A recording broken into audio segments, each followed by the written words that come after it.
va parler sur Pessah, comme on a décidé, bien que je pensais ce soir changer de sujet, puisque ce soir c'est Rosh Chodesh Nissan.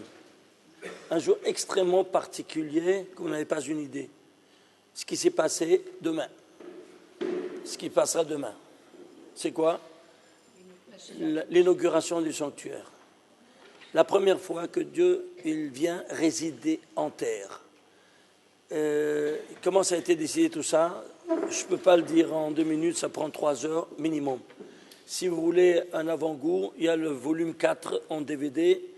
Il y a 2 DVD de 4 heures, ensemble 4 heures, qui vous expliquent qu'est-ce qui s'est passé. C'est quelque chose de spectaculaire. Donc, je voulais, vous pouvez le prendre, sinon on le réserve à une prochaine fois. Je ne peux pas mélanger cette conférence avec Pessah. Puisque Necham m'a dit non, vous ne pouvez pas changer de sujet. Alors, retournons sur Pessah. Et la prochaine fois, si on fait Parashat Shemini, on fera ça. Ceci étant dit, on va voir tout de suite Pessah sur quoi, comment on va décrypter toute la fête de Pessah, à travers toujours la Menorah, comme vous savez. On avait étudié, comme vous vous rappelez, donc le secret de la Menorah, n'est-ce pas? Ça, c'est les jours de la création, ce qui a été créé, et ça, c'est les fêtes. Vous vous souvenez? N'est-ce pas? Vous vous souvenez? Très bien. Alors maintenant, on a vu l'autre fois pour Purim et Yom HaKippurim. Vous vous souvenez? Maintenant, on a fait 2, 5, maintenant 3, 6. C'est clair? Qu'est-ce qu'il y a à la troisième fête? À la troisième fête de l'année, c'est Sukkot. Elle trouve son perfectionnement à Pessah. Alors, on va faire un zoom sur la branche 3, 6. C'est clair? Toujours, il faut voir ces fêtes en parallèle.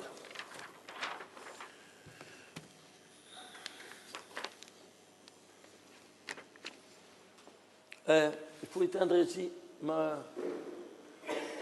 Shimon, s'il te plaît, merci. T'envoie un.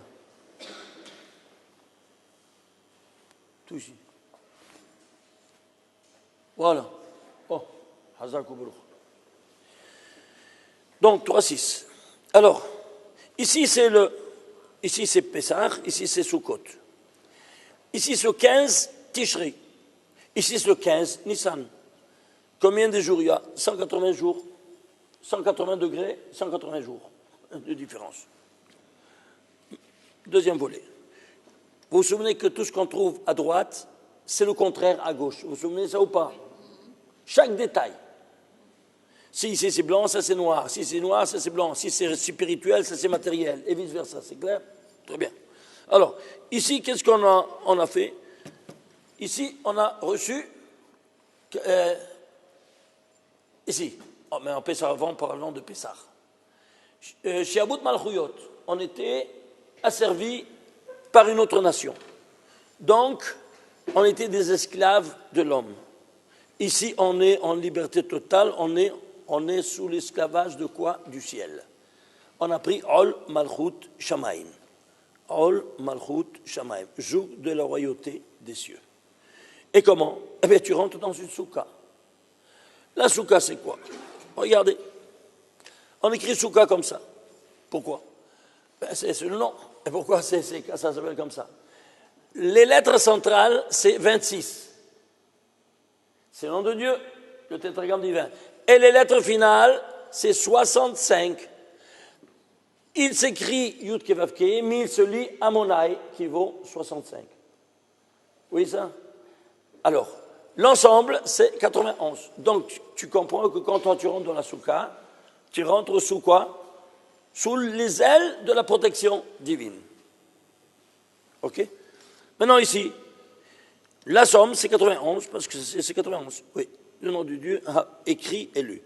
Et si donc, ça, c'est, il faut dire une autre chose que le Zohar nous dit. Ça, c'est Or Pénimi, ça, c'est le Or Makif. C'est-à-dire, ce nom de Dieu, 26, il est en haut, c'est lui qui donne. Et Amonai, c'est celui qui reçoit. Donc, c'est la Malchut, c'est la 10e séphira qui reçoit. C'est comme on dira le papa et la maman, c'est clair? Ah, ils sont ensemble, multipliez-vous. Eh bien, 26 par 65, compte bien se lever, 1690. C'est quoi 1690? C'est 10 fois 13 au carré. C'est quoi 13 au carré? 13. 13, c'est la gematria de Ehad. Et pourquoi Ehad? Parce que le papa et la maman font une seule unité. C'est clair? À travers quoi? Parce qu'ils s'aiment. Comment on dit l'amour?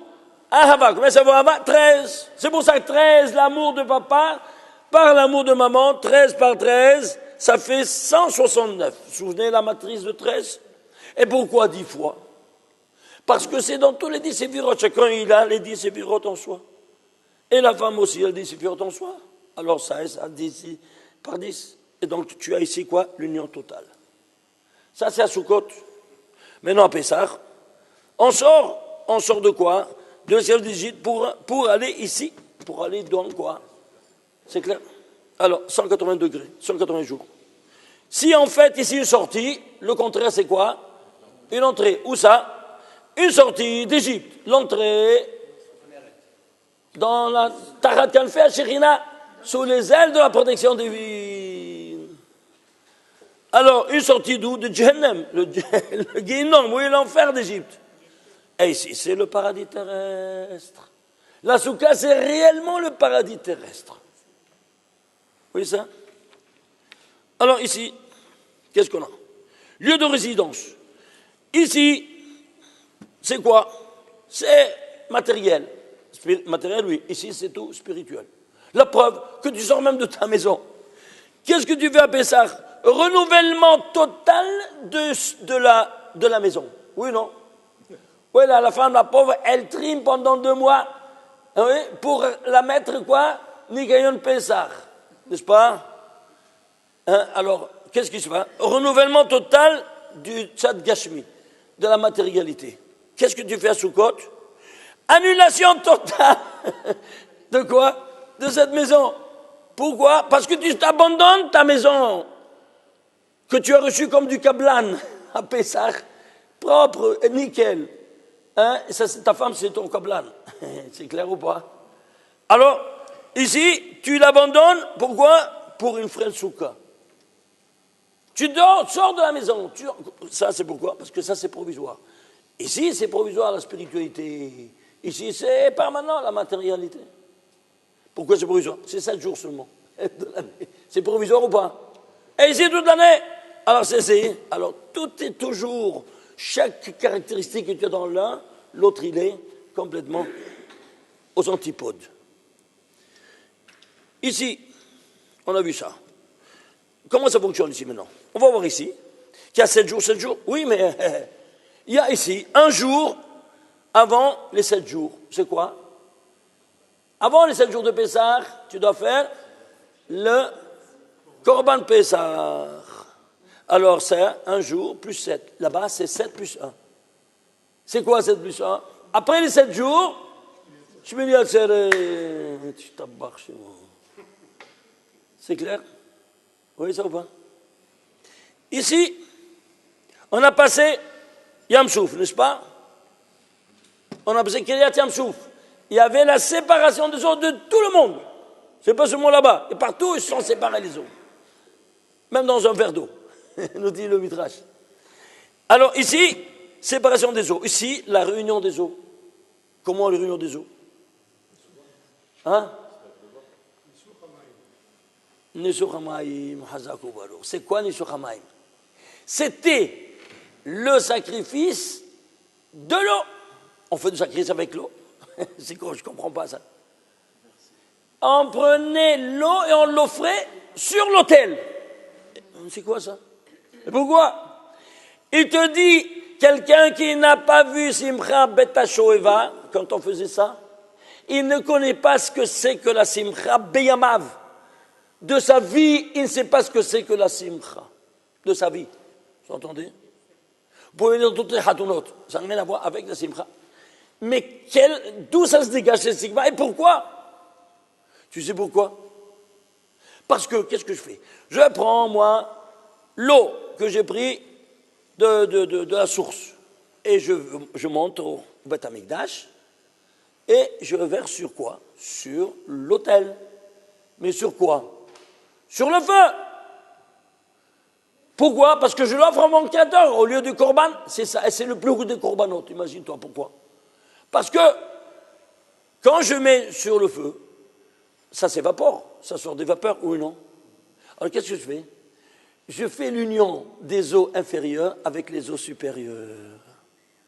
Alors j'ai fait l'union du monde inorganique, Calvachomer, à plus forte raison que tu feras l'union, hein, même entre les êtres humains. Alors il n'y a pas plus grand simra au ciel. C'est clair ou pas maintenant? C'est symbolique.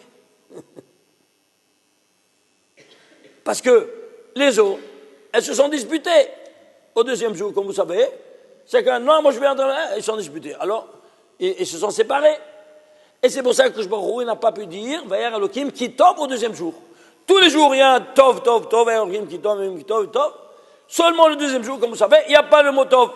C'est pour ça qu'il ne faut jamais se marier le lundi. Parce que c'est pas Tov. Il y a eu la dispute. Ah, tu veux te marier le lundi, quoi? Tu veux engendrer, tu veux être animé dans la dispute? On ne se marie jamais le lundi. Tu fais lundi soir, c'est mardi déjà. Ah, aucun problème. Mais tu dois faire un brachot le soir. C'est clair? C'est clair comment ça fonctionne? Voilà comment ça fonctionne. Alors dans ces conditions-là, qu'est-ce qu'on a? On a que c'est le premier jour qui n'a pas été dit Tov à cause de cette dispute. Alors, ici, donc, c'est la réunion des eaux qu'on fait, et ça, c'est la séparation des eaux.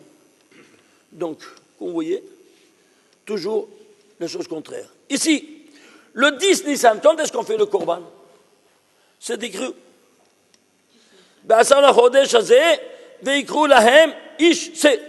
Comme c'est écrit dans Shemot, 12e chapitre, 3e verset. Qu'est-ce que tu vas prendre? Quoi donc? Un C. Un C pour l'égorger. Pourquoi tu dois le prendre le 10? Qu'est-ce que tu as besoin de prendre le 10? Parce que c'était un dieu chez les Égyptiens. Alors, étant donné qu'il y a eu parmi le peuple qui ont fait des adorations, malheureusement, il fallait faire un tikkun. Que tu ne crois pas. Alors Dieu nous a demandé quoi? Tu veux te sauver? Ouais. Alors, fais le tikkun, l'acte réparateur. Comment? Prends leur Dieu, devant eux, va chez eux, arrache-le de chez eux. Ouais, et tu vas les prendre chacun, chaque famille, un C. Et tu vas le prendre, tu vas le lier au pied de ton lit, dans ta tente. 600 000 agneaux qui vont se mettre pendant 3 jours. Il demande libère-moi, libère-moi, libère-moi. C'était une chorale de 600 000 agneaux qui criaient libérez-moi. Vous entendez? Donc il dormait pendant 3 jours et il vivait sous la terreur d'avoir une invasion des Égyptiens qu'ils allaient s'acharner contre eux, n'est-ce pas? Faisant la guerre totale pour libérer leur Dieu. Attends, c'est pas terminé la preuve, ça commence maintenant la preuve. 3 jours. Le 4e jour, le 14, tu vas le prendre. Et tu vas aller, où ça? À la place centrale. Si tu vas, c'est quoi la place centrale de l'Égypte? On dira c'est la place, la pierre impure là au Vatican. Là, tu sais, je ne veux pas dire. Hein? Cette grande place là, en face de lui, eh bien, en face de lui, tu l'amènes là-bas. Imagine-toi. Tu vas prendre tous les zombies là-bas. Et là, devant tous les Égyptiens, clac, tu prends là et tu l'égorges. Waouh, c'est gorge notre Dieu. C'est comme si tu vas là-bas à la place de la pierre impure, tu prends la croix, tu prends la Marie, tu bang devant le peuple, devant tout le monde, mais tu vas être lancé. Oui, non? Non, n'aie pas peur, Dieu est avec toi. Vous entendez ça? Attends, c'est pas terminé. Tu vas ramasser le sang, tu ne vas pas le jeter par terre. Pourquoi? Tu sais, tu vas voir maintenant, tu vas le garder chez toi. Et tu vas prendre l'agneau, tu vas mettre tube du début à la fin, et tu vas faire barbecue. Ouais.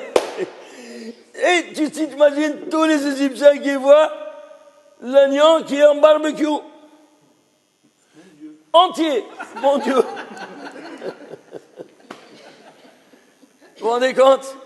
Ça, c'est l'épreuve. C'est pas terminé. Maintenant, tu vas le dévorer devant eux. Ouais, ça va en crescendo ou pas, l'épreuve? Hein? Et puis, c'est pas terminé. Ils sont intègres, les os soient intègres. Il ne faut pas les couper. Comme ça, ils voient. Parce que tu vas manger toute la viande. Tu vas le dévorer. Alors, eux, au moins, ils prendront ça pour faire les oraisons funèbres. Tu vas prendre ça, tu vas maintenant, qu'est-ce que tu vas faire? Tu vas prendre, lorsque tu as pris le sang, et la nuit, tu vas faire une peinture dans les mezuzot de ta tente. Le sang crie vengeance. Quand il voit que le sang, il a été utilisé comme une peinture dans les mezuzot des tentes, c'est le zénith de la preuve. Et là, à la fin, tu fais ça, alors je passerai, et là je vais abattre quoi? Les premiers-nés. Voilà de quoi ils ont été capables, et comment Dieu, Akadosh Baruch Hu, leur a demandé cette épreuve. Ce n'est qu'une épreuve pour eux, pour démontrer qu'on ne croit pas du tout à ces bêtises. La preuve, vous l'avez eu tout de suite. C'est clair maintenant? Alors, c'est terminé, et alors il part, il y a eu la chose, il se lève, il y a un cri total dans tous les Égyptiens, même c'est le pharaon, il dit, maintenant, fout des gros logons immédiatement, et il nous libère. Et comme ça a été. C'est pour ça donc, c'est un seul par famille. Ici, c'est le contraire. C'est quoi le contraire? Qu'est-ce qu'on fait ici? Tu vas prendre ici. Ici, tu vas commencer. Donc ça, c'est le 10, tu commences ton épreuve. Ici, à la sortie de Kippour, on ne peut pas faire le 10. À Motsei, le 10, tu vas commencer à construire la souka. C'est clair ou pas? Ben, vous savez, les soukas, elles sont petites, tout ça. Mais si tu as une grande souka, il faut commencer un peu avant, sinon on ne s'en sort pas. Mais, enfin, vous avez compris le principe? Ici, ils le disent. Comme ça, c'est dit dans le Shulchan Aruch. À Motsei Kippour, tu dois commencer à faire au moins taper un clou, faire comme quelque chose pour faire ce parallélisme. Ici, qu'est-ce qu'il y a eu? Ici, mois de Tishrei, il y a eu création du monde. Ah, mais il y a une marloquette entre Rabbi Shua et Rabbi Eliezer. Rabbi Eliezer dit Tishrei, Rabbi Shua dit Ben Nissan. Aïe. Tu vois ça? Mais comment ça? Ils ne savent pas quand le monde a été créé? Voilà, c'est grave ça. Dis-moi, tu crois que les Tanaïs, ils faisaient ressusciter des morts pour qu'ils soient inscrits dans la Gemara. Ils devaient faire ressusciter un mort. Est-ce que vous saviez ça ou pas? Ça, c'était le critère pour être appelé Tana. Tu crois qu'ils ne savent pas quand a été créé le monde? Non, franchement. Et pourtant, c'est écrit dans la Gemara. De Miseret Rosh Hashanah, page 10b et 11a. Il te dit, un marlog est dans Rabbi Shua ben Eliezer. Un dit ça. Mais comme ça, dit la Gemara. Mais comment comprendre ça? Viens à Tosfot, à page 27, du même traité du Talmud de Rosh Hashanah, et il te dit, Elohim le Divrei Elokim Chaim, tous les deux sont les paroles de vivant, tous les deux ont raison. Mais c'est quoi ça? Il y a deux dates dans une naissance. Une, la conception, et l'autre, la naissance proprement dite. Alors, un, il a parlé de la conception, et l'autre, de la naissance proprement dite. Tu as 9 mois, oui, non? Dans le ventre, dans ton ventre, le fœtus. Eh bien, un, c'est le premier jour du premier mois. Et l'autre, après 971 jours. Voilà ces deux dates. Et chacun, il parlait d'une date, chacun, il savait très bien. C'est clair?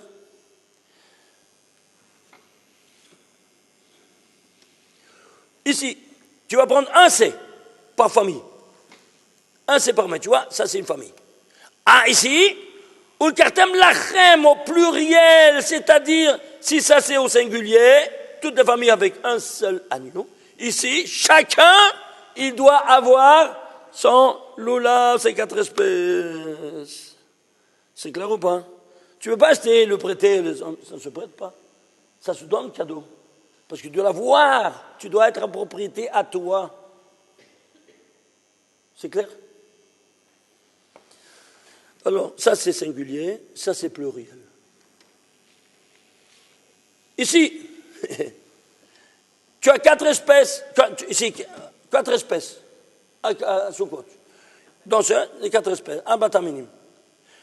Le côté spirituel, tous des kavanotes, tu veux tous des kavanotes. Des choses, des pensées que tu dois avoir quand tu fais les nanoïm.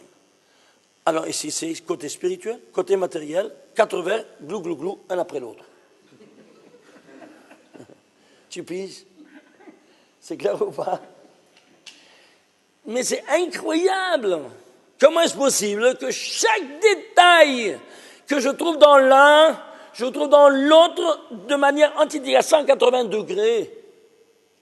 Prends tout le Shulchan Aruch, tous les dinim qu'il y a pour Sukkot, tu les renverses, tu prends la négative, tu les trouves réglementer la fête de Pessah.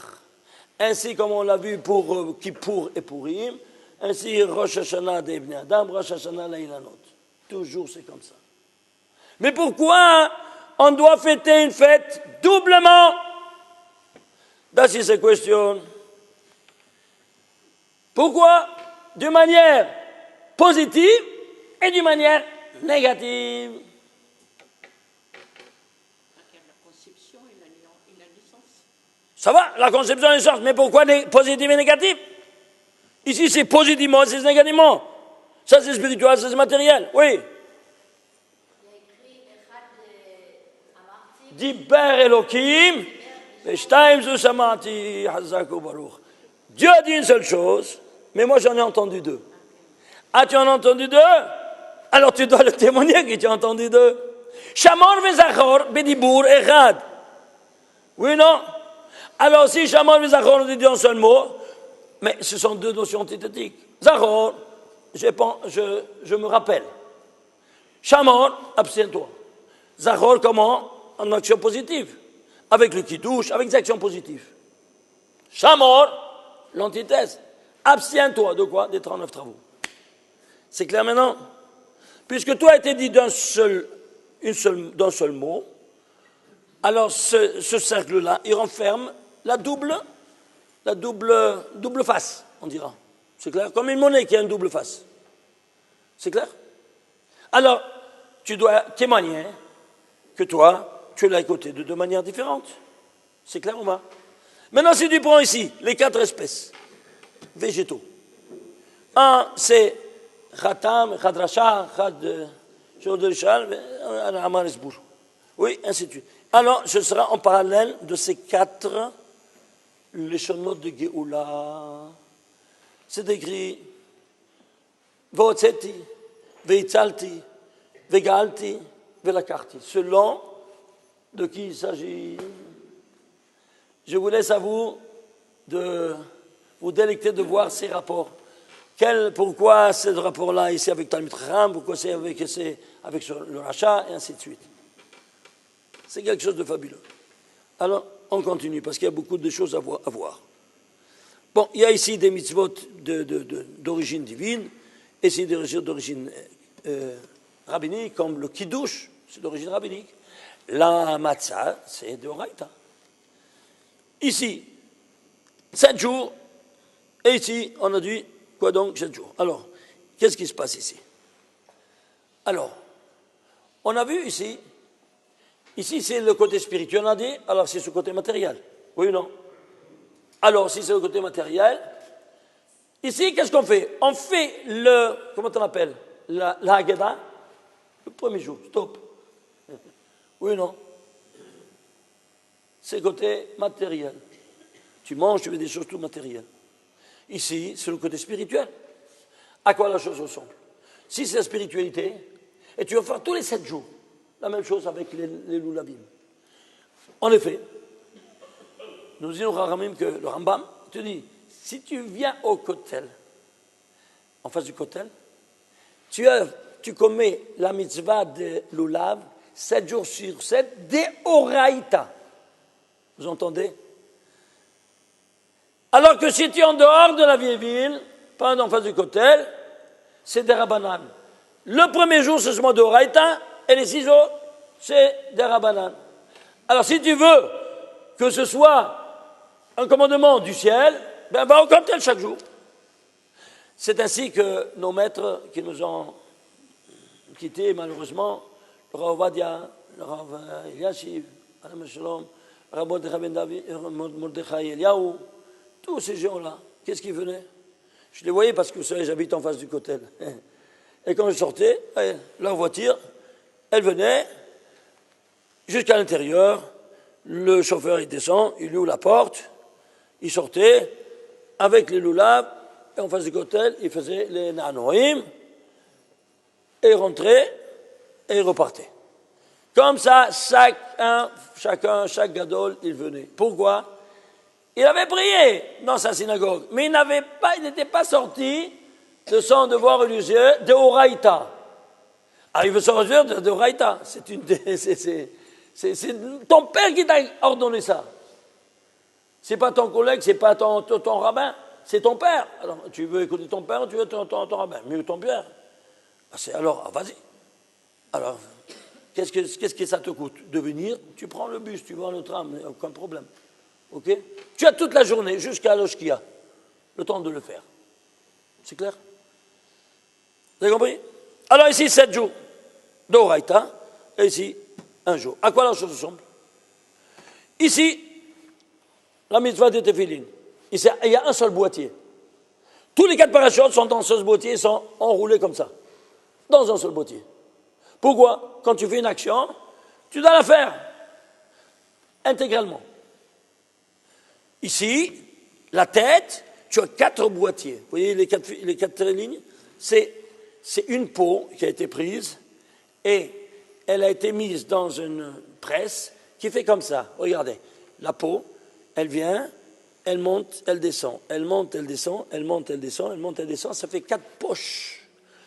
Elle rentre dans un cube comprimé, ça sort ce cube. Ça ne reste que ces 4 traces, ces lignes-là que vous voyez. Mais ces lignes témoignent justement qu'il y a une séparation. C'est 4 poches totalement différentes. Et pourquoi? Parce que la tête, elle doit savoir distinguer chaque chose que tu fais au niveau de l'action, mais l'action, tu la fais intégralement. Stop. La main, elle n'a pas la tête. La tête, elle a besoin d'une distinction totale. C'est clair ou pas?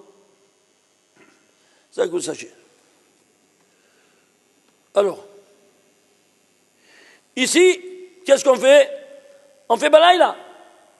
Quand on fait le seder, balaïla. Ici, avec le lulav, seulement bayo. Oui, ça? Si c'est la nuit, si c'est le jour. Incroyable, hein? On avance. Le côté matériel.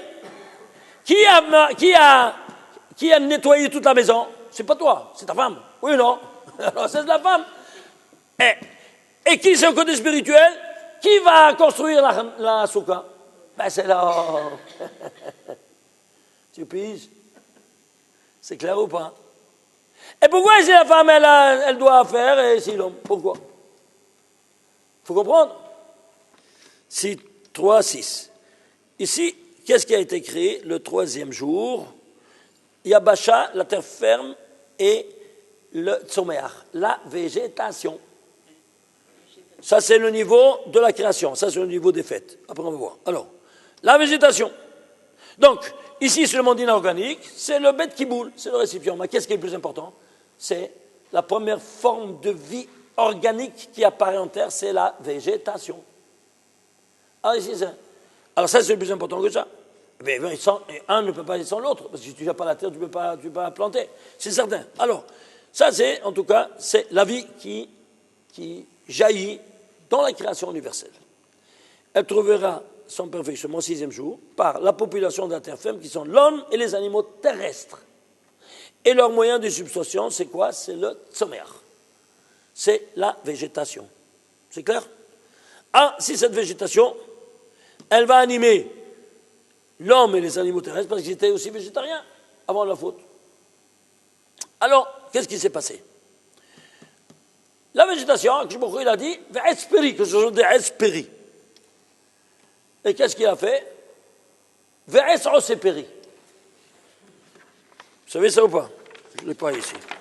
Ça c'est encore... Ah oui.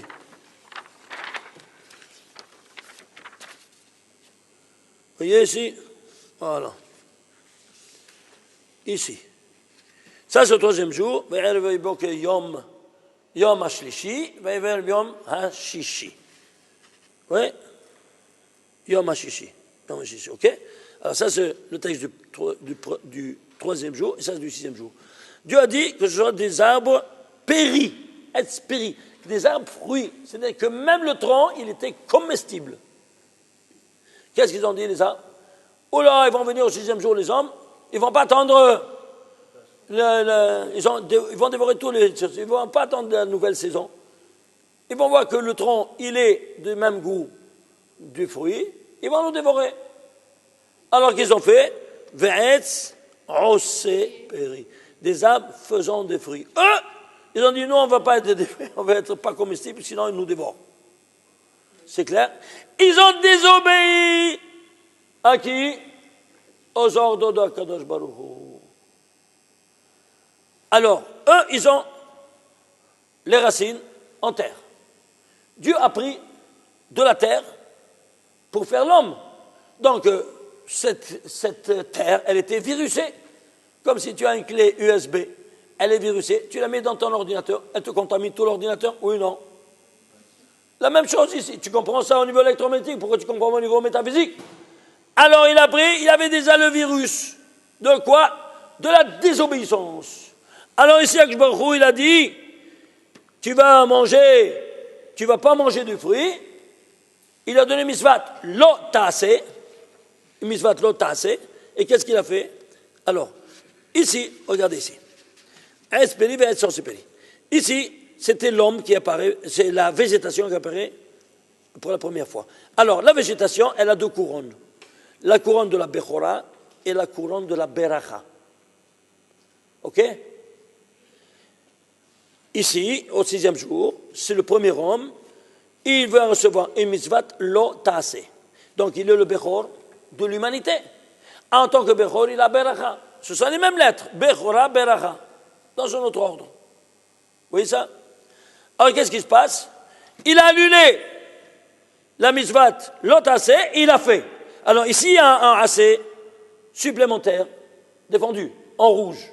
Ici, un autre défendu, en rouge. Oui, non? Alors, assez plus assez, au pluriel, ça fait assou. Oui ou non? Il fait, ils font. Eh bien, c'est le mot Esav. Ouais. Comment est né Esav? Par ces 2 fautes de la création universelle. Alors c'est pour cela que lui, il va recevoir, quoi donc? Le droit d'aînesse. Maintenant, qui c'est Jacob? Le Gilgul de Damarishon. Ah, maintenant, le Gilgul de Nishmat de Damarishon. Il doit récupérer les 2 couronnes perdues. Vous avez compris maintenant? Et comment il va les récupérer? Il les a perdus avec ruse, il va les récupérer par la ruse. Mida keneged mida. Oui? Une question. Vas-y. Comment on peut comprendre le concept que les arbres et le libre arbitre par rapport à Dieu? Tout ça veut le libre arbitre. Tout ça veut le libre arbitre. Il a donné le libre arbitre à tout le monde. Mais imagine-toi, même au monde inorganique. Tu t'imagines? Comme ça, c'était avant la faute. Pourquoi? Pour servir le Créateur. C'est clair? Ah, maintenant, qu'est-ce qui se passe? Voilà donc qu'il est né, il va naître quand? Esav. Plus tard. On va voir maintenant pourquoi, quand exactement, il faut des dates précises et tout. Incroyable. Alors maintenant, il doit maintenant reprendre la couronne de la Bechora en lui vendant un plat de lentilles. Et la deuxième, avec quoi? Avec la Beracha. N'est-ce pas, sur l'emprise de la Beracha. Alors maintenant, qu'est-ce qu'il va faire? Eh bien, il va le faire. Il va le récupérer. Dès qu'il récupère, il fout le camp. Oui, il s'enfuit parce que l'autre, il veut le tuer. N'est-ce pas? Comme vous savez l'histoire. Alors maintenant, regardez.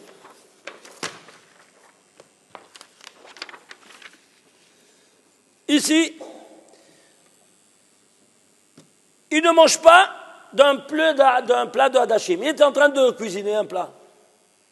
De quoi? De lentilles. Pour donner à qui?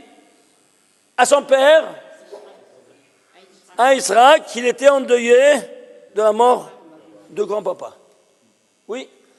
Alors, qu'est-ce qui s'est passé? Il vient lui, il dit, ah, donne-moi de ce Adam Adomazé. Oui, non. Alors ici, lui, il ne mange pas et il le donne. Alors il dit, tiens, avant j'ai mangé, maintenant tu apprends, mais rends-moi maintenant ce que j'ai perdu quand j'ai mangé. C'est clair? Alors il dit, tiens, je te redonne. Quoi donc? La couronne de la Bechora. Ça m'en fout. Ici, au 6e jour, qu'est-ce qu'il fait? Il a mangé. Etzada Tovara, ça conduit à la mort? Oui, non. Ici, ça va conduire quoi? Au contraire de la mort. À la vie, parce que le tikkun total. Ok? Alors, il a été, Yaakov, à 2 reprises. Pour la Bechora, il a annulé. Il va prendre son identité avec Vav, ou c'est écrit une seule fois dans toute la Torah avec Vav. Tout son dent pour lui donner une knockout. C'est écrit avec, il a besoin de toutes ses forces. Parce que Esav, tu vois quelle force c'était? Ah, il faut toutes ses lettres. Alors, pour la Bechora, et pour la Beracha, Yaakov. Total, combien ça te fait? 376. Traduit 376, je ne sais pas. Quelle lettre c'est? 300, quelle lettre c'est? 300. Shin. 70. Aïn. Et 6. Mais l'ensemble, Esav. Tu t'imagines? Esaü, je t'ai eu. Je bang, knockout. Ouais. C'est pour ça qu'il a dit, Vaya qui venissait pas maïm. Tu as vu pourquoi il a dit, Vaya qui venissait, voilà, il m'a eu à 2 reprises. Il a été Yaakov à 2 reprises. C'est clair ou pas? C'est dans Bereshit. Tu comprends maintenant comment ça fonctionne? Alors maintenant, écoutez-moi bien. Pourquoi il a été pris Yaakov? Vous savez pourquoi il était Yaakov? Je ne comprends pas. Ben, vous savez l'histoire, non? Parce qu'il lui tenait le talon de Esav. Oui, il lui tenait le talon d'Esav. Ah, il est né. Alors, il a appelé le talonné. Je connais, c'est quoi cette histoire-là? Parce qu'il était le talonné. Yaakov, c'est traduction, le talonné. Je ne comprends pas. Comme ça, tu appelles ton fils? Mais c'est tout un livouche. Tu ne pouvez pas comprendre. Vous voulez voir? Écoutez-moi bien. Tout le globe terrestre, il y a seulement, dans tout le globe terrestre, un État, géographiquement, qui a une forme d'un organe du corps humain. Lequel est-il? L'Italie. La botte de l'Italie, oui ou non? On le voit clairement? Oui ou non? Regardons 1 minute de voir ici cette carte géographique. Regardez. Vous voyez? Voilà, ça c'est le bassin méditerranéen. C'est quoi ce bassin méditerranéen? Imagine-toi, c'est le ventre de Rivka. Au moment de la naissance des 2 jumeaux. Le voilà, Esav qui sort avec son pied ça c'est les eaux amniotiques qui étaient dans son ventre, où il baignait les 2 jumeaux. Ah oui, le 2e jumeau, il est en train de sortir, eh bien au fond encore de son ventre, et voilà, ça c'est Israël. C'est comme s'il lui tenait, il lui sort, il lui tenait, tu vois, la botte, le talon. Hein, c'est comme si lui, il le tenait de sa main. Incroyable, hein? Vous voyez ça? Alors, qu'est-ce qui s'est passé? Esav, c'était un bandit. Ne t'étonne pas de voir que, ici, dans l'Italie, il y aura l'université du crime organisé en terre. Où c'est? En Italie. Où? La Basse-Italie. Ouais, c'est ici. Là où il y a le talon. Incroyable ou pas? La folie, hein? Quel était le fruit qu'ils ont mangé? Attends un peu, tu vas voir maintenant que c'est de la folie. Quel est le fruit qu'il a mangé Adam Arishon? La figue. Le blé. Il était de 3 goûts. Ainsi nous dit la Gemara. Masechet Brachot, page 34 et 40. Il te dit, ils étaient de 3 goûts. Haïta Gefen et Te'ena. Le figue, le blé en premier, c'est à la tête de la table, n'est-ce pas, à Motsi. La vigne et la figue. C'était toute la Torah d'Adam Arishon. En effet, si tu fais la Gematria 2, Haïta 22, Gefen 133, Te'ena 456, total 611, Gematria Torah. C'était la Torah d'Adam Arishon. Et quelle forme il avait? Hein? C'était des goûts, le goût. Le goût, c'était le goût dans ce fruit. Non, dis pas, le Gemara, c'est quoi? Quelle forme? Il avait ce goût-là, ces 3 goûts.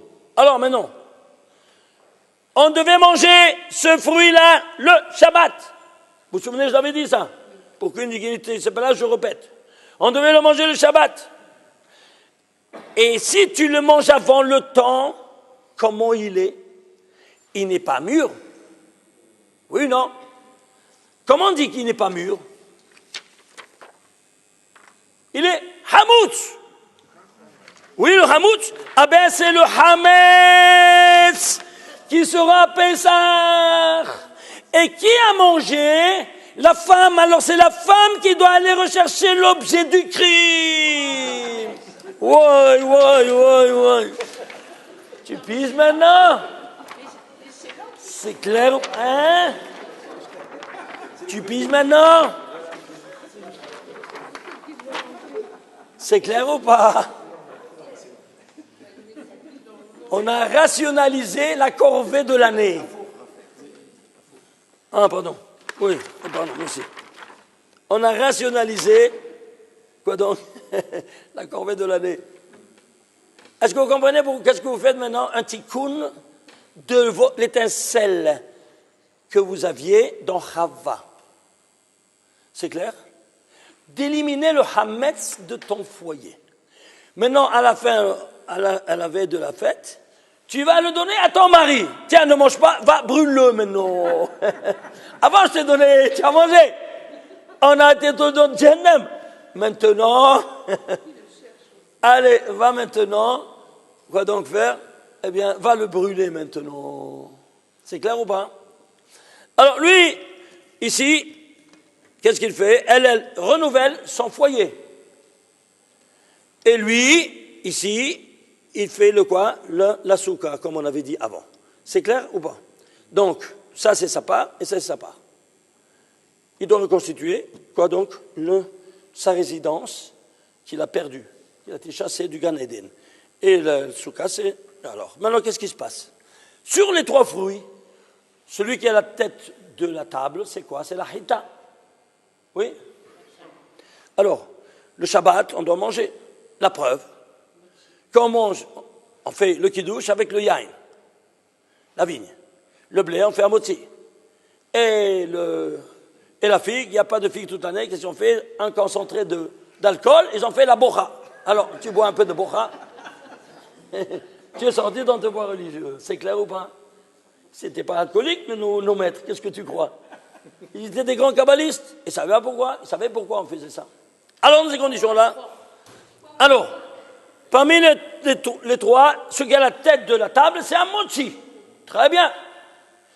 Alors maintenant, tu vas comprendre que cet objet du crime, d'où est né Esav, il va prendre maintenant cet objet incriminé d'où il est né, Et qu'est-ce qu'il va en faire? Il va en faire le plat préliminaire, le plat le plus élu de sa gastronomie. Il fera les macaronis, les pasta asciutta, les raviolis, la pizza, oui non, toutes les spécialités avec la pâte, avec le blé. Lui, il était minado madomazé, alors il met du ketchup dans la pizza, tu vois. Maintenant, si c'est ainsi, lui c'est le chef des bandits, ouais. Alors tu sais comment on va appeler cette organisation, cette université, ils vont l'appeler la mafia. Oui ou non? Pourquoi mafia? Parce que mafia en hébreu, c'est le laboratoire du blé. Ouais. De la folie ou pas? Vous rigolez? Mais vous voyez, c'est rigolo, c'est super rigolo. Mais incroyable! Mais super incroyable, on n'a pas une idée. Mais ça va très loin. Vous ne croyez-moi. Regardez où ça va. Vous voulez voir encore? Regardez. Lui, il était habile avec son pied. Oui. Alors tu vas voir que les champions du monde du football, c'est qui? C'est les Italiens. C'est les premiers qu'ils ont lancés dans le monde et tout le monde après, ils ont pris des Italiens. L'habilité avec le foot, le pied. Incroyable, hein? Incroyable. Alors, ça va très loin. Qu'est-ce que je vous dis? Et alors, qu'est-ce qui se passe? Par exemple, il y a tellement d'autres choses, mais ça, c'est une autre conférence. Je ne vais pas y rentrer là-dedans. Alors, bon, on va sauter. Parce qu'il y a beaucoup de choses sur Pessah. OK? Alors, bon, ça, il faut le dire. Et malheureusement, les habitants d'ici, ils sont venus en Israël et c'est eux les destructeurs du sanctuaire. Tu as compris? Eux les destructeurs du sanctuaire. Pourquoi? Parce qu'il a juré de tuer son frère. Alors les habitants Titus, eux, ils ont pris le relais d'exécuter ceci. Et je me rappelle, quand il est venu le président d'Italie, en visite officielle, avec son premier ministre et toute la Pamalia, en Israël, il est venu il y a une vingtaine d'années de ça. Hein? Cossiga, il s'appelait. Il s'appelait le président Cossiga. Oui, alors, il est venu avec Andreotti, avec tout le premier ministre, et ainsi de suite. Alors, il est venu, au Kotel. Alors, ils ont dit, il faut quelqu'un qui le reçoive. Okay? On va téléphoner à Armenacé qui vienne le recevoir. Alors, bon, je vais là-bas. Alors, j'ai demandé, le Rav Guess, il dit, je veux que toi, tu traduis simplement, personne d'autre, que tu traduis mon discours. Parce que là, je vais enlever les gants. OK. Alors, comment on va le recevoir? Comme Abraham Avinu. Alors, j'ai apporté le plateau du Shabbat. J'ai apporté 2 verres en cristal d'Italie. Pour cristal. Le vin. Ouais, de Murano, ouais. Le vin et une challah. Alors, on ouvre la limousine, ils sortent. Bienvenue, Monsieur le Président, bienvenue, Monsieur le Président, Monsieur le Premier ministre. Prego. Comme ça, Abraham Avinu, il reçoit les invités. Alors, nous sommes les enfants d'Abraham Avinu, on les reçoit avec le pain et le vin. Oh, bellissimo, bellissimo. Il dit très beau, très beau. Allez, alors qu'est-ce qu'il il commence à manger. Prego, prego, je lui donne du vin aussi. Et tu vois, clac, clac, clac, toutes les télévisions du monde, les journalistes, ils voyaient manger, miam, miam, miam. Bon, très bien, termine. Alors maintenant, diamo, prego. Alors on avance, on va au cocktail. Et qu'est-ce qui se passe? Là, alors, le Rav Guess à la chambre, il prend le microphone. Bienvenue, moi je traduis. Bienvenue, Monsieur le Président, Monsieur le Premier ministre.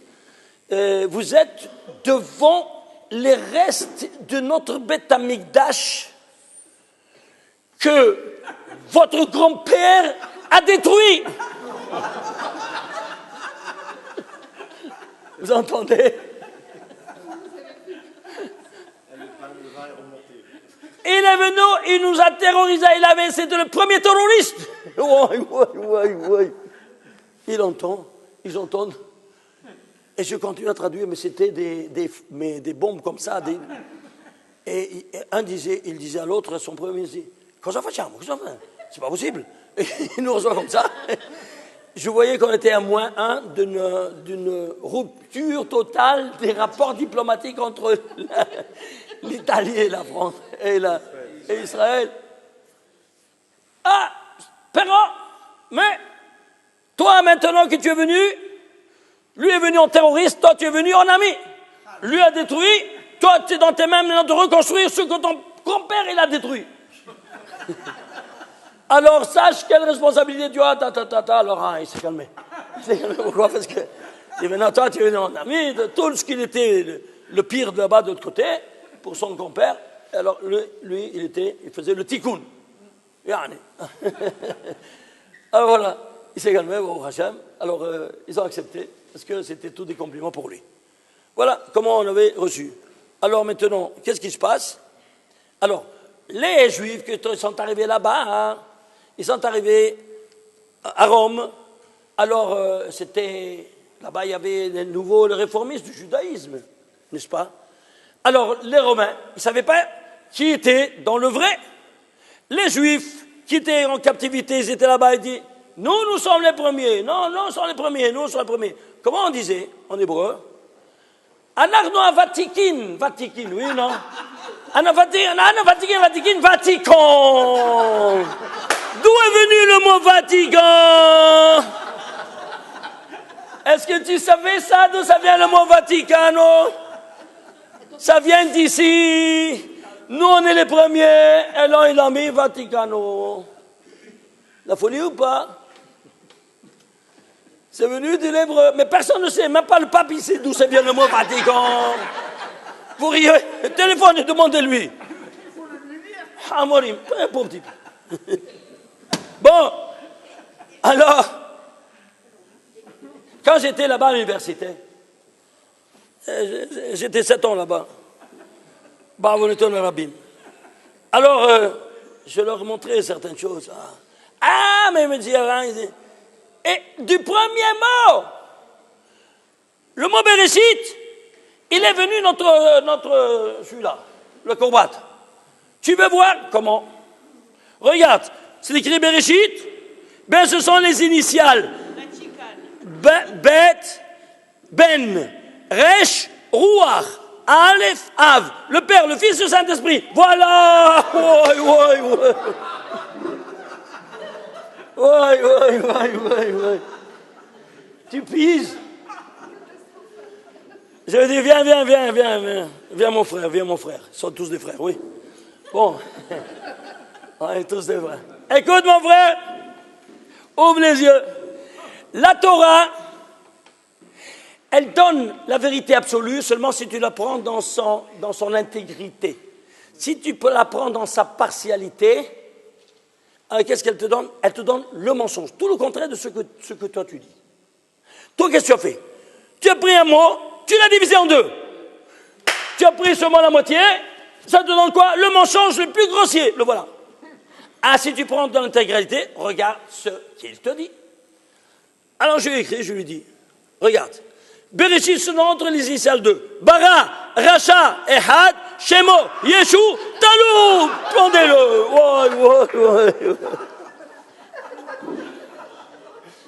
Bang, nos gars, ils étaient par terre. Il a créé un Racha, son nom Yeshu, pendez-le. Donc là, tu vois, tu prends tout le premier mot, ça donne tout le contraire de ce que tu dis. Pourquoi? Tu l'as pris dans son intégralité. Vous entendez ça? Vous voulez ou pas? Une preuve que la Torah, tu la prends dans sa partialité, elle te donne tout le contraire de ce que tu dis. Sachez-le. Toujours, tu la prends dans sa totalité. Ou un mot, ou un verset. Je peux pas, c'est pareil. C'est clair? Bon, ça c'est en passant, hein? J'entends pas. Comment? 359? Où tu as trouvé ton 59?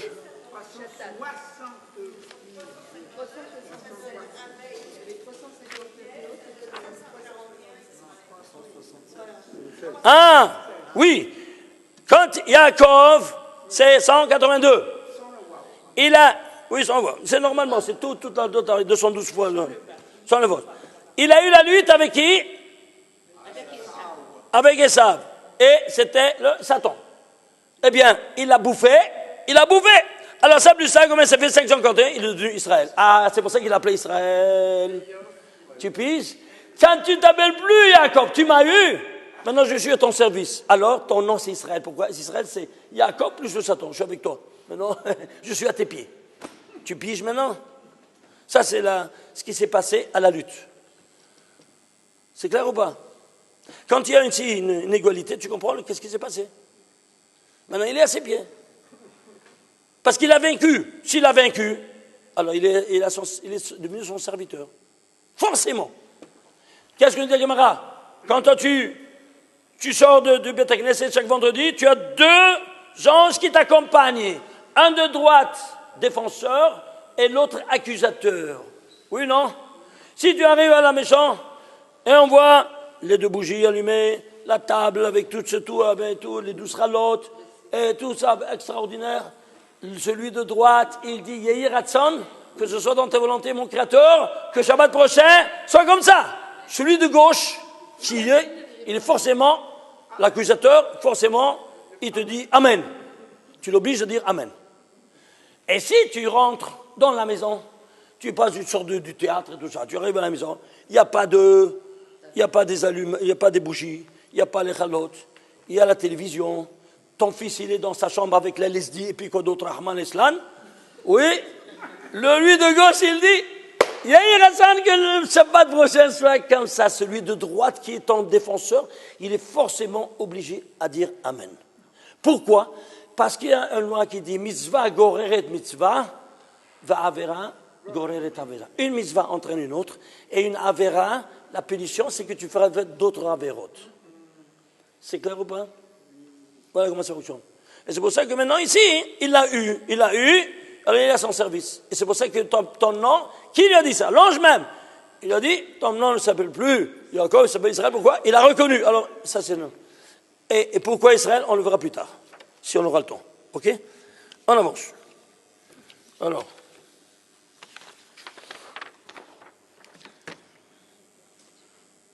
Non, ça on a déjà vu. Ah. Oui, on continue. Alors ici, on dit, le premier jour, on parle Morid Datal. Oui, non? Oui. Ici, le dernier jour, à la sortie, c'est-à-dire, n'est-ce pas? On dit, Mashiv Baruch Moed Geshem. À la fin de la fête. Début de la fête, fin de la fête. La formule, elle est antithétique. Vous voyez ça ou pas? Ici, qu'est-ce qu'on dit? Le premier soir, la Haggadah de Pessah. La Haggadah de Pessah, la sortie d'Égypte. Qui est l'auteur? Moshe Rabbeinu. Mais il n'y a pas une seule fois cité le nom de Moshe Rabbeinu dans toute la Haggadah. Pourquoi? Parce que Akadosh Baruch Hu dit Ani velo shaliach, Ani velo malach, Ani velo saraf, Ani Hashem. C'est moi qui l'avais censé, pas personne d'autre. Donc, pour signaler ceci et le mettre en relief, le nom Moshe n'apparaît pas une seule fois. Il n'apparaît pas une seule fois. Alors ici, on lit quoi? À la dernière nuit, tout le Sefer Devarim. Qui a écrit le Sefer Devarim? Moshe Rabbeinu, c'est toute la bibliographie. Alors ici, c'est toute sa vie, ici, ce qu'il a fait, mais il n'apparaît pas du tout. 0 fois, ici, toutes les fois. C'est clair ou pas?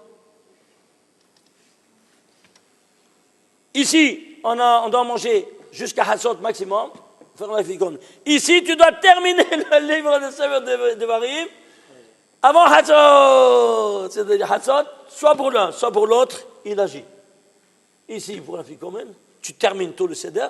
Ici, pour le Sefer Devarim, que tu dois le lire entièrement cette soirée, avant Hatzot. Et où? Pas dans un Chumash, dans un Sefer Torah. Vous savez ça ou pas? Très important. Dans un Sefer Torah. Il faut que quelqu'un soit habilité. Ça prend 2 heures. Prenez vos distances. Alors, première nuit, dernière nuit. Ici, qu'est-ce qu'on a? Ici, on fait la Yetziat Misraïm. Ici, Oshana Rabbah. Alors, ici, on sort. Ici, on fait les Sheva Akafot. Pourquoi on fait les 7 Akafot?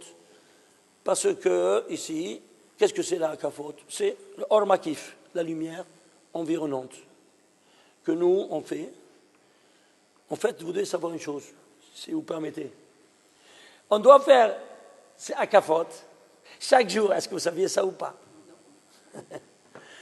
Bien, le Rizal, il te dit, pendant la nuit, la Shérina, elle a été prisonnière des Kochot de la Touma. Maintenant, tu dois la libérer. Tu dois faire un acte. Comment je vais faire? Avant de mettre les talit et les tfilin, je dois la libérer. Comment je dois faire? Si tu arrives à faire un père Khatsot, maintenant, sinon, avant de mettre la talit et les tfilin, qu'est-ce que tu fais? Tu prends un chumash. Tu n'as pas à te faire. Tu as un chumash. Tu prends une petite table, ou si tu veux un stander. Pourquoi? Parce que ça c'est la teva. La teva, ça représente la chérina, la malchoute. Elle a été, pendant la nuit, prise par les kochot de la Touma. Alors à toi de la libérer. Ah, tu me libères? Je te libérerai de la même mesure de tous tes problèmes. Comme ça nous dit le Harizal. C'est-à-dire quoi? Mida keneged mida. Pour un non, pour non. Alors qu'est-ce qu'on fait? Alors on prend le mouchomash, je le mets devant le stander, il est petit, alors tu fais 7 tours. Et qu'est-ce que tu dois dire? Tu dois dire le lam d'Asser en forme de menorah. Alors tu commences. Lam d'Asser en bignol noshir, parce qu'il y a sur le premier verset, tu ne bouges pas. Et quand tu commences les 7 versets qui dessinent les 7 branches, comme vous savez, tu commences, et puis tu dois jumeler les 7 versets avec Anna Bekorwa Gedolat Eminecha Tatzil Serra. Deuxième verset de la menorah, deuxième Kabel Renatam Sakidumra. Troisième verset de la menorah, troisième Nagi Bordo Sheikhodera Kevashem. C'est clair ou pas? 7 fois jumelé, tu les fais comme ça. Un d'ici, un de là, un d'ici, de là, tu dois avoir le texte devant toi. Tu as libéré, toi aussi je te libère de tous les problèmes. Est-ce que vous avez compris? Vous saviez ça ou pas? Alors, à Rosh Hashanah, je ne le fais pas avec du filine parce que c'est fait, alors je le fais avec le lulav. Tu piges maintenant? Est-ce que vous avez compris maintenant comment ça fonctionne? Si vous voulez ne pas avoir des problèmes, alors faites ça. Oui.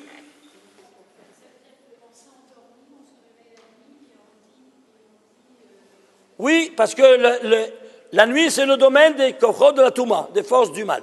À propos, on m'a téléphoné aujourd'hui. Ils ont dit, on fait une réunion, un tikkun klali, olami, universel, mondial. Je dis, c'est quoi cette histoire-là? Alors ils m'ont téléphoné, ils m'ont dit, on veut faire ça. Je dis, on n'a pas le droit. On n'a pas le droit de dire des Tehillim dès le coucher du soleil jusqu'à Hatzot. Ça, c'est l'horizon. Ça, c'est le coucher du soleil. À partir du coucher du soleil, tu dois enlever le talit, le tefillin, tu ne peux pas faire netzedaka, tu ne peux pas faire Tehillim, rien. Pourquoi? Tu rentres dans leur domaine. Tout ce que tu fais maintenant, si tu as le tefillin, le tzedaka ou Tehillim, ça ira en combustible à renforcer les kochot de la Touma. Ils prennent leur sève vitale de cette mitzvah. Elle ne devient pas une mitzvah, elle devient une avera. Est-ce que vous saviez ça ou pas? Alors, qu'est-ce que je suis en train de me raconter ici? De faire tikkun klali universel. Qui a dit des bêtises pareilles? J'ai dit, je veux savoir qui c'est, ce rabbin-là qui a dit des choses pareilles. Il y a des gens qui décident comme ça. Comment? C'est pas un rabbin qui a décidé. À qui a décidé alors? Des Amarasim, des Hamorim. On n'a pas le droit. J'ai dit immédiatement, envoyez-moi le rabbin qui a décidé ça, avec son numéro de téléphone, je lui parle. Comment il peut se permettre des choses pareilles? Quand on le Rizal, il est plus grand que le Rizal. Alors, il faut arrêter ces bobards. Donc, jusqu'à Chatzot, on n'a rien droit de faire. Après Chatzot, tu peux faire Tehillim, tout ce que tu veux. C'est clair ou pas? Oui. Et notre étude, elle ne sert pas les clipotes. J'entends pas. Notre étude, maintenant, elle ne sert pas les clipotes. Écoutez. j'ai parlé maintenant des Tehillim. Le Tehillim, c'est une prière. Maintenant, on n'est pas une prière, on est en train d'étudier. Normalement, on aurait dû étudier à voix basse. Vous comprenez pourquoi? Mais si on n'étudie pas maintenant, à Torah Mitbatel et B'Am Israël, qu'est-ce qu'on fait? Moi, tous les séminaires, tout ce qu'on fait, c'est les soirées. Si tu ne fais pas ça, pendant le jour, ils travaillent. Et alors, quand tu fais? La nuit, ils dorment. Alors, ils vont rester comme ça, les pauvres? C'est clair? Alors, on fait l'étude, mais pas des Tehillim. Tu ne fais pas un Tehillim au-delà des Tehillim qui sont inscrits dans le Harvit. C'est clair ou pas? Tikkun Haramim, seulement ça, c'est le chèque que tu dois payer chaque prière. Stop! Pas plus que ça. Et il y a un Yortzeit. Tu lis les Mishnayot. Et le Tehillim, le lendemain, tu le fais sur le Kever, pendant le jour. C'est clair ou pas? Autre question? Comment? Hatzot, à Paris, c'est 2h moins quart. Ici, c'est 1h moins quart. Maintenant, avec l'heure d'été. C'est clair? C'est qui celui qui a donné Je ne sais pas. Moi, j'étais en train d'étudier, on m'a téléphoné et on m'a dit ça. Alors, je me suis énervé. Je leur répondais en Gmail, j'ai pas le temps, je ne sais. Alors, on me dit leur qu'il me téléphone, que je veux savoir qui c'est celui qui a donné ce permis-là. Et donnez-moi son numéro de téléphone que je lui parle directement n'importe où il est dans le parti du monde. Des bêtises. Ça ne peut pas provenir d'un rabbin. Qu'est-ce que je vous dis? Bon, retournons sur le mouton. Oui? Pardon? C'est ça. Il vaut mieux étudier à voix basse. À voix basse. Vous voulez savoir qu'est-ce que faisait mon maître? Le Rav Kadour Darzi, alayhi salam. Après Arvit, ils allaient dormir. C'était 8h, on terminait. Ils arrivaient à la maison, 8h30.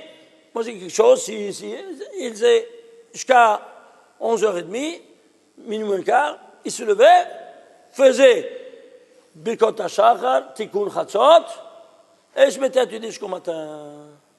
Ça, c'est la chose la plus normale et recherchée. Maintenant, si on ne fait pas ça, personne n'est habitué, alors Mitbatel est à Torah, mais à Israël, Chas Beshalom. On n'a pas de possibilité. On est en quelque sorte en SOS, en urgence. En urgence, on crie SOS. Alors maintenant, on étudie, il n'y a pas d'autre choix. C'est clair ou pas? D'autres questions? Alors maintenant, on va prendre quoi? Le Seder.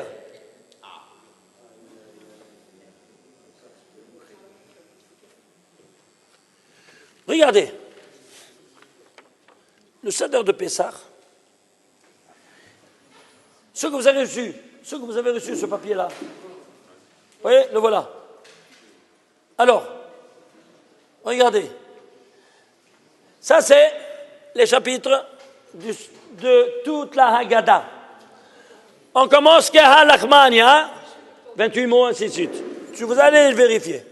Total, il y a dans toute la Haggadah de Pessah jusqu'à Gaal Israël, Baruch Ata Hashem Gaal Israël, il y a exactement 1820 mots. Pourquoi 1820 mots? Parce que dans toute la Torah, il y a 1820 fois le nom de Dieu, Yud-Keh Vav-Keh cité. Et tu les as présents ici avec ta bouche qui parle maintenant et qui va dire ces 1820 noms divins. Maintenant, en histoire. Vous comprenez? D'où ça vient le mot Pessah? Pessah. Nous dit le Harizal, la bouche qui parle. Ça parle? Oui, alors, qu'est-ce que ça mène? Eh bien, si ça parle, ce que tu veux, c'est 1820. Qu'est-ce que tu auras? Tu auras la vie. On m'a téléphoné cette semaine. Il y a eu un de mes élèves, me téléphone, me dit, on est en train d'étudier la Gemara, et ils nous ont dit, dans la Gemara, j'ai ici peut-être c'est la Gemara, si je l'ai, je vous la montre. Là voilà. Je l'ai photocopié, vous le montrer. Masechet Brachot. Oui, pardon. Masechet Brachot, page 8a. Il te dit il y a 903 morts possibles. Morts. Différentes morts. On peut mourir de 903 modalités différentes de quitter ce monde-ci. C'est clair ou pas? Incroyable, hein? Vous comprenez? Comme ça, c'est écrit dans la Gemara. Et d'où il t'amène? Il te donne la preuve. Il t'amène ici, la mavet totsaot, comme ça c'est écrit, dans Teilim. Hein? La totsaot mavet. La mavet, c'est la mort, le totsaot. Combien ça vaut le mot totsaot? 903. Qu'il est lié à la mort. Qu'est-ce que ça veut dire, ça? Alors, on lui a dit, téléphoner au Ramenassé, certainement, il connaît ça. Alors bon, je lui dis, il me téléphone. Je lui dis quoi? C'est simple. Comment c'est simple? Attends une minute. Il met le haut-parleur.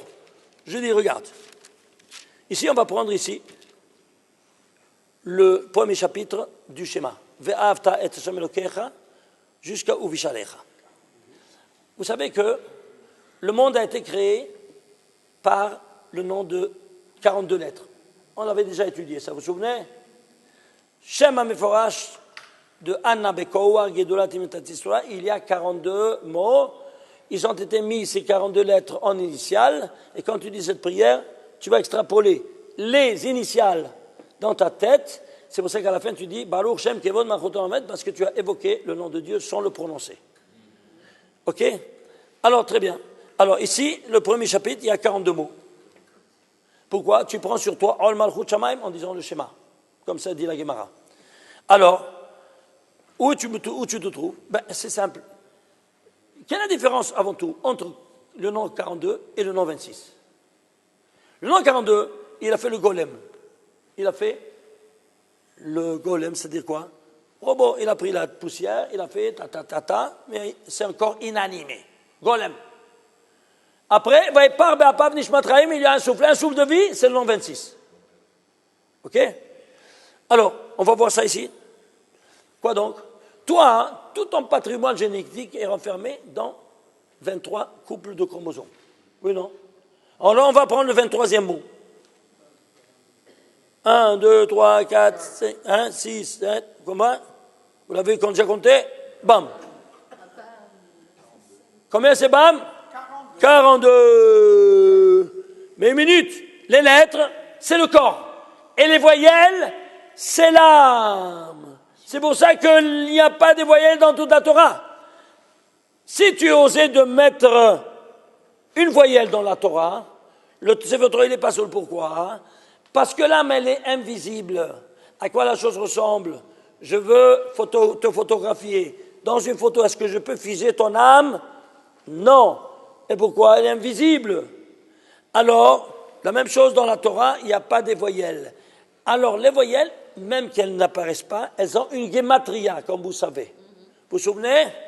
Je vous rappelle 3 valeurs à rappeler. Stop. Point, une ligne et le point à la ligne. Le point, c'est un yod. Assis en ségol, c'est 3 points. Combien ça fait gematria? 30. Une pluralité de points, ça fait une ligne. Il y a une lettre qui est droite. C'est quoi? Un vav. Patach, ça bien ça vaut? Vav, c'est combien ce vav? 6. Et thèse, antithèse, pluralité de points. Synthèse, le point à la ligne, c'est le kamatz. Combien ça vaut kamatz? 16. 12. 6 plus 10, ça fait 16. Oui, non? Alors, ici, quelles sont les voyelles de Bam? Regardez, Kamatz, 16. Et le Dagesh? 26. Si je tabarre chez moi. Tu vois ça? Alors, s'il a le corps et l'âme, il vit. Comment on dit la vie? Combien ça vaut? 42 plus 26? 68. Combien ça vaut Haïm? 68. Tu piges? Alors, de là, Pessah, P, il est Sar. Il va parler. Combien ça vaut Sar? 68. Tu piges la bouche qui va maintenant parler parce que tu as le corps et l'âme qui maintenant qui va louer le Créateur pour ce qu'il t'a fait. C'est clair ou pas? D'où il a pris ça? Imaginez-vous, regardez une chose incroyable.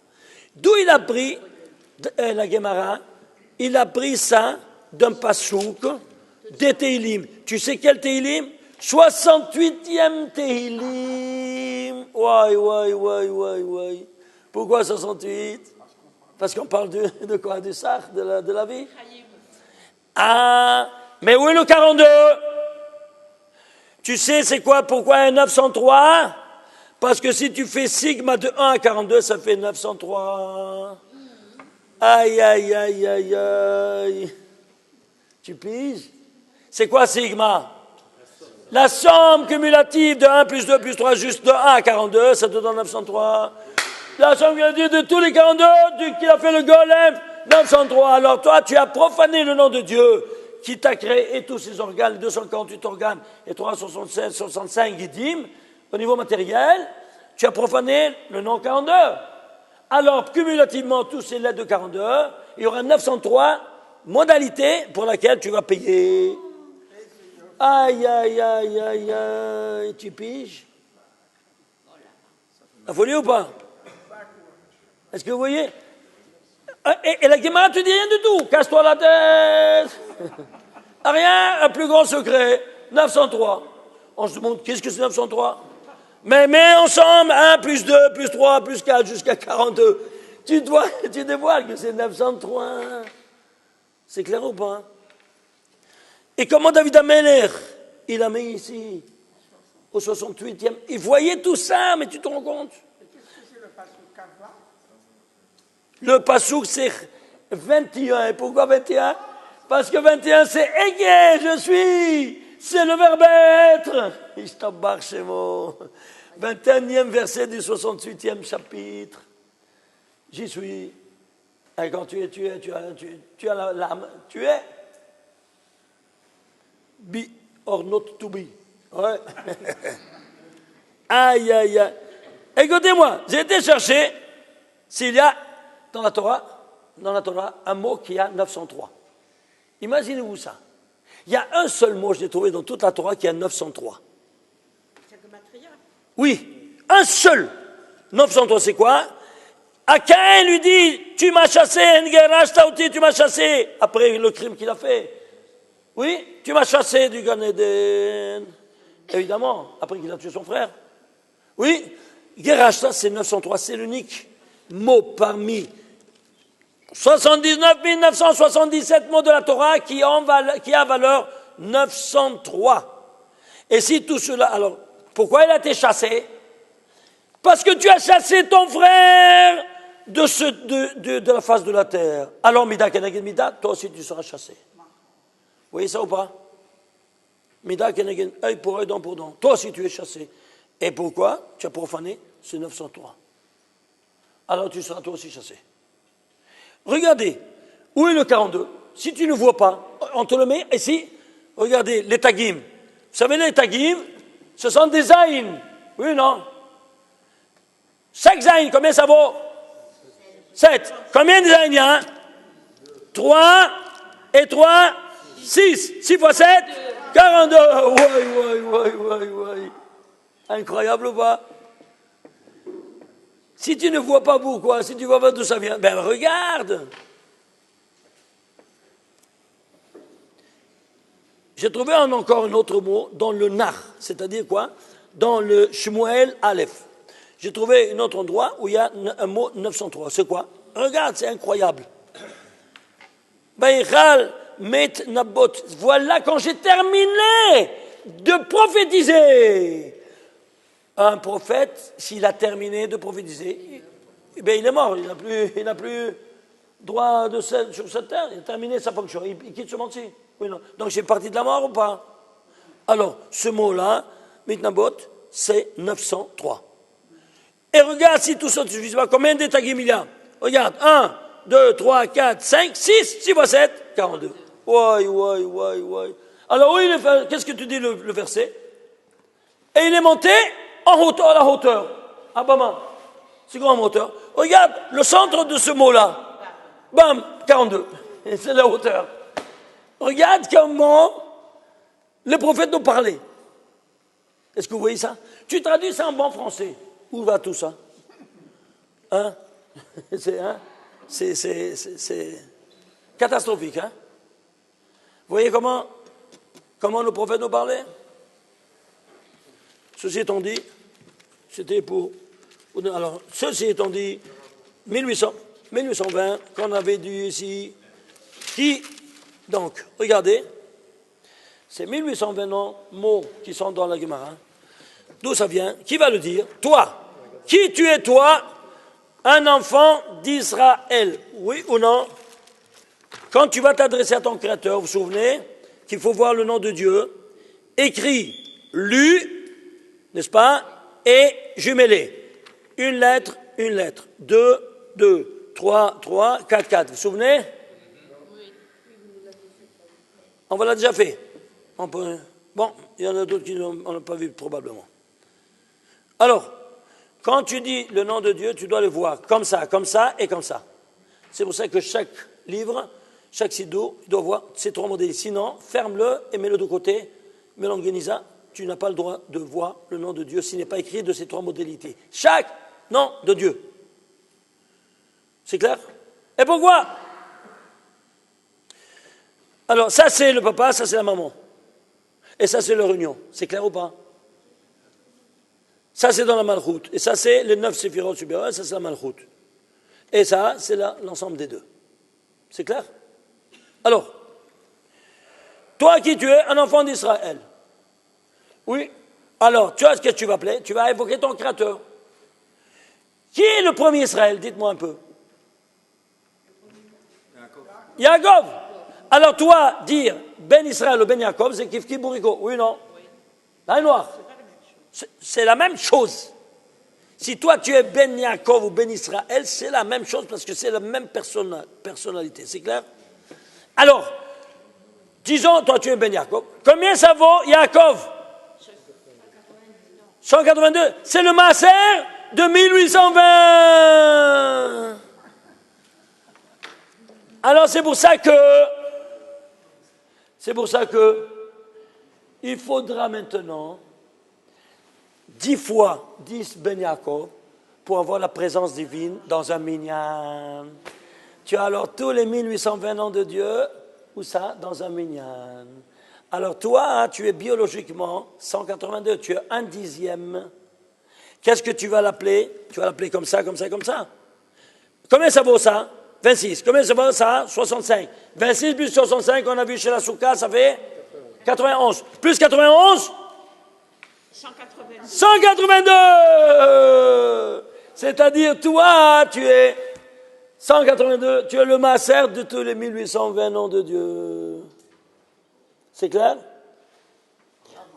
Alors, ceci étant dit, tu peux comprendre un tas de choses. Pourquoi je dois voir ces deux modalités et puis ça? Parce que tu dois penser dans ta tête, regarde, ça vaut 26. Et ça vaut combien? 65. Alors, s'il te plaît, fais 26 plus 26 plus 28 plus 29, jusqu'à 65. Si tu fais la somme de 26 à 65, vous savez combien ça fait? 1820. Ouais. Tu piges? Alors, toi, biologiquement, tu es combien? Tu es 182. N'est-ce pas? Maintenant, si j'appelle mon Créateur, je l'appelle 91 plus 80, 182. Je fais sortir 182 de ma tête, de ma bouche. C'est-à-dire, je me connecte directement avec mon Créateur. Parce que je suis biologiquement 182 et je fais sortir 182 avec ma tête, ma pensée et ma bouche. Vous comprenez? Et maintenant, si je l'appelle d'ici à là, je pense tout ça, eh bien, même quand je suis seul, qu'est-ce que j'appelle en cause? Toute la présence divine qui est contenue dans la Torah. Avec un nom de Dieu, il y a de Bereshit jusqu'à la 1820 noms de Dieu. Et je les appelle tous en cause. Et pourquoi? Parce que ça, c'est l'ADN. L'ADN, tout ton corps est dans l'ADN. Et tous les ADN sont dans ton corps. Oui ou non? Si je prends une cellule, une ADN, je peux reconstruire tout ton corps ou pas? Oui? La même chose ici. Suivez-moi. Ici, c'est l'ADN, démontre-le-moi. Regarde, ADN. Ouais. Je rigole pas, c'est pas une blague. Tu vois, le yod, c'est la lettre qui compose toutes les lettres. Ah oui. C'est clair? C'est de la folie douce. Vous allez maintenant comprendre d'ici comment même les découvertes sensationnelles que la science ont fait au niveau scientifique, qu'ils les ont appelées, pas pour rien, par les initiales pareilles. Parce que leur base, c'est au niveau métaphysique. C'est l'ange protecteur des nations qui a dicté loi à celui qui a découvert, que il a donné de découvrir ces choses-là, en fonction de ses origines, de ses sources métaphysiques. Est-ce que vous comprenez? C'est tout l'inverse. C'est clair? Parce que ça existait avant. Seulement, il a été insufflé par l'ange protecteur. Il lui a dit, appelle-le comme ça. C'est clair maintenant? Comment ça fonctionne? Je t'abats à bourrer. Ah, maintenant, ça c'est pour vous dire. Alors, on avance. Ah, c'est pour ça qu'il faut prononcer, attention, tous les 1820 mots qui sont dans la Torah, même si tu t'arrêtes au milieu, tu parles tout ce que tu veux, tu discutes comment ça s'est passé, tout ça, aucun problème. Arezé Mishoubar, celui qui multiplie les mots pour l'explication. Mais tu dois, chacun lit toutes les 1820 noms de mots de la Haggadah, parce que rappelez-vous, c'est comme si vous appeliez en cause un nom de Dieu dans la Torah, cette nuit. Vous comprenez ça, le rapport? Alors, ceci étant dit, on va voir maintenant qu'est-ce qui se passe. Regardez. Jacob, Adam, il a fait le kilkul, non? Et il a, toutes les neshamot, tout était en lui. Tous ont été, malheureusement. Alors ici, il vient au kilkul chez Jacob, et maintenant, qu'est-ce qu'il va faire? Jacob, il va passer maintenant 17 jours de Ma'alach, qui doit, quand il va quitter son père, jusqu'à Beersheba. Il va aller 17 jours, comme ça, nous dit Pirkei de Rabbi Eliezer, et ainsi de suite. Qu'est-ce que c'est ce paramètre de 17? Il a profané le fruit défendu du bien et du mal. C'est-à-dire, le bien, il a profané. Le bien, c'est Tov. Tov, c'est 17. Alors, tout va piroter autour du 17. C'est clair? Alors, comment on va faire? Alors, tu vas prendre maintenant le Tov. Regarde. Le mot, tu vois, Tov. Tu vois ici? Taet, Vav, Bet. À l'envers, Tov. Tu vas prendre la permutation en Adbash, c'est-à-dire la première lettre interchange la dernière, deuxième en dernière, troisième en dernière. 11 face à 11. C'est clair? Alors il y a 11 de miséricorde et 11 de rigueur. Et se permute en quoi? En nefesh. Pourquoi? Parce que le bien, il veut être donné à qui? À chaque âme. Il est fait sur mesure pour le donner à chaque nefesh. Combien ça vaut nefesh? 430. Combien ça vaut bien? 17. Alors, quand tu as profané 17, qu'est-ce que tu vas faire? Alors, tu tombes en quoi? 430. Tu as fait tomber le nefesh dans le guinom. Alors, tu vas passer 430 ans d'exil. C'est pour ça que quand on est sorti d'Égypte, c'est écrit après 430 ans, on est sorti d'Égypte. Oui ou non? Voilà. Vayomer, l'Avraham yado teda, qui ger yizaracha, tu seras étranger. Be'eretz, lo lahem, ils ne seront pas la propriétaire de cette terre. Vavadoum, ils seront asservis. Ve'anou, ils seront mortifiés. Arba me'ot shana, c'est quoi Arba Meot Shana? C'était 400 ans. Oui, c'est 430. Ça, c'est, il a dit 400 ans, quand il y avait le Brit Ben Abetarim. Ça, c'est quand il est né Israël, 400 ans. 30 ans auparavant, à 70 ans, il a fait le pacte, il lui a dit, sache que tu auras 430 ans, tu seras étranger. C'est clair? Pourquoi 430? Parce que c'est le Hadbash du Tov. C'est clair ou pas? Alors, ici maintenant, qu'est-ce qu'on a? On a ici un tatou. Alors, regardons directement ici. On a 17 degrés de Neshama. 17 degrés. Alors, suivez-moi. Alors, ici, on a, ça c'est le 10 Séphirot, vous voyez, et ça c'est la Malchut. C'est les 10 comportements, 9 comportements actifs que Dieu a adoptés pour réaliser le monde, et une 10e qu'elle est passive. Oui. Vous savez que ça c'est, par exemple, ça c'est le côté actif, ça c'est le côté passif. Vous le trouverez à tous les niveaux, de n'importe quel niveau d'activité humaine. Temps, espace, matière, au niveau métaphysique, au niveau humain. Le temps, par exemple, c'est quoi? Les 6 jours. Voilà, parce que nous, on ne peut pas profaner la tête. Ça, c'est la tête.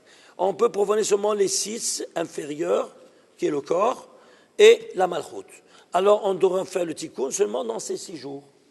Et le Shabbat, c'est quoi? Il va recevoir, et c'est la banque pour donner tout le tov à tout ce qui est sous elle, c'est-à-dire toutes les séphirotes, parce que c'est un enchaînement de séphirotes. C'est clair? Alors, nous, on agit ici en bas. C'est clair? Voilà donc que, ici, cette dimension-là sera, au niveau temporel, 6 jours, le Shabbat. Au niveau spatial, les 6 directions de l'espace et le centre qui est le Beth Amikdash. Oui? Au niveau métaphysique, c'est Kucha Belichou, et ça, c'est la Shechina. Au niveau humain, ça, c'est l'homme et ça, c'est la femme. Vous avez compris? Donc, dans chaque dimension, il y a toujours cette bipolarité. Ça, c'est le rayon incident, ça, c'est le rayon réfléchi. Ça, c'est des soleils, ça, c'est les lunes. Vous comprenez? Ainsi de suite. Ah, c'est un niveau astrophysique. Donc, c'est utile de s'allonger. Vous trouverez toujours maintenant ces 17 degrés d'âme qu'on a vus ici, ces 17 degrés d'âme, qu'ils sont ici. Par exemple, soit dans Abraham, soit dans Israël, soit dans Jacob, partout.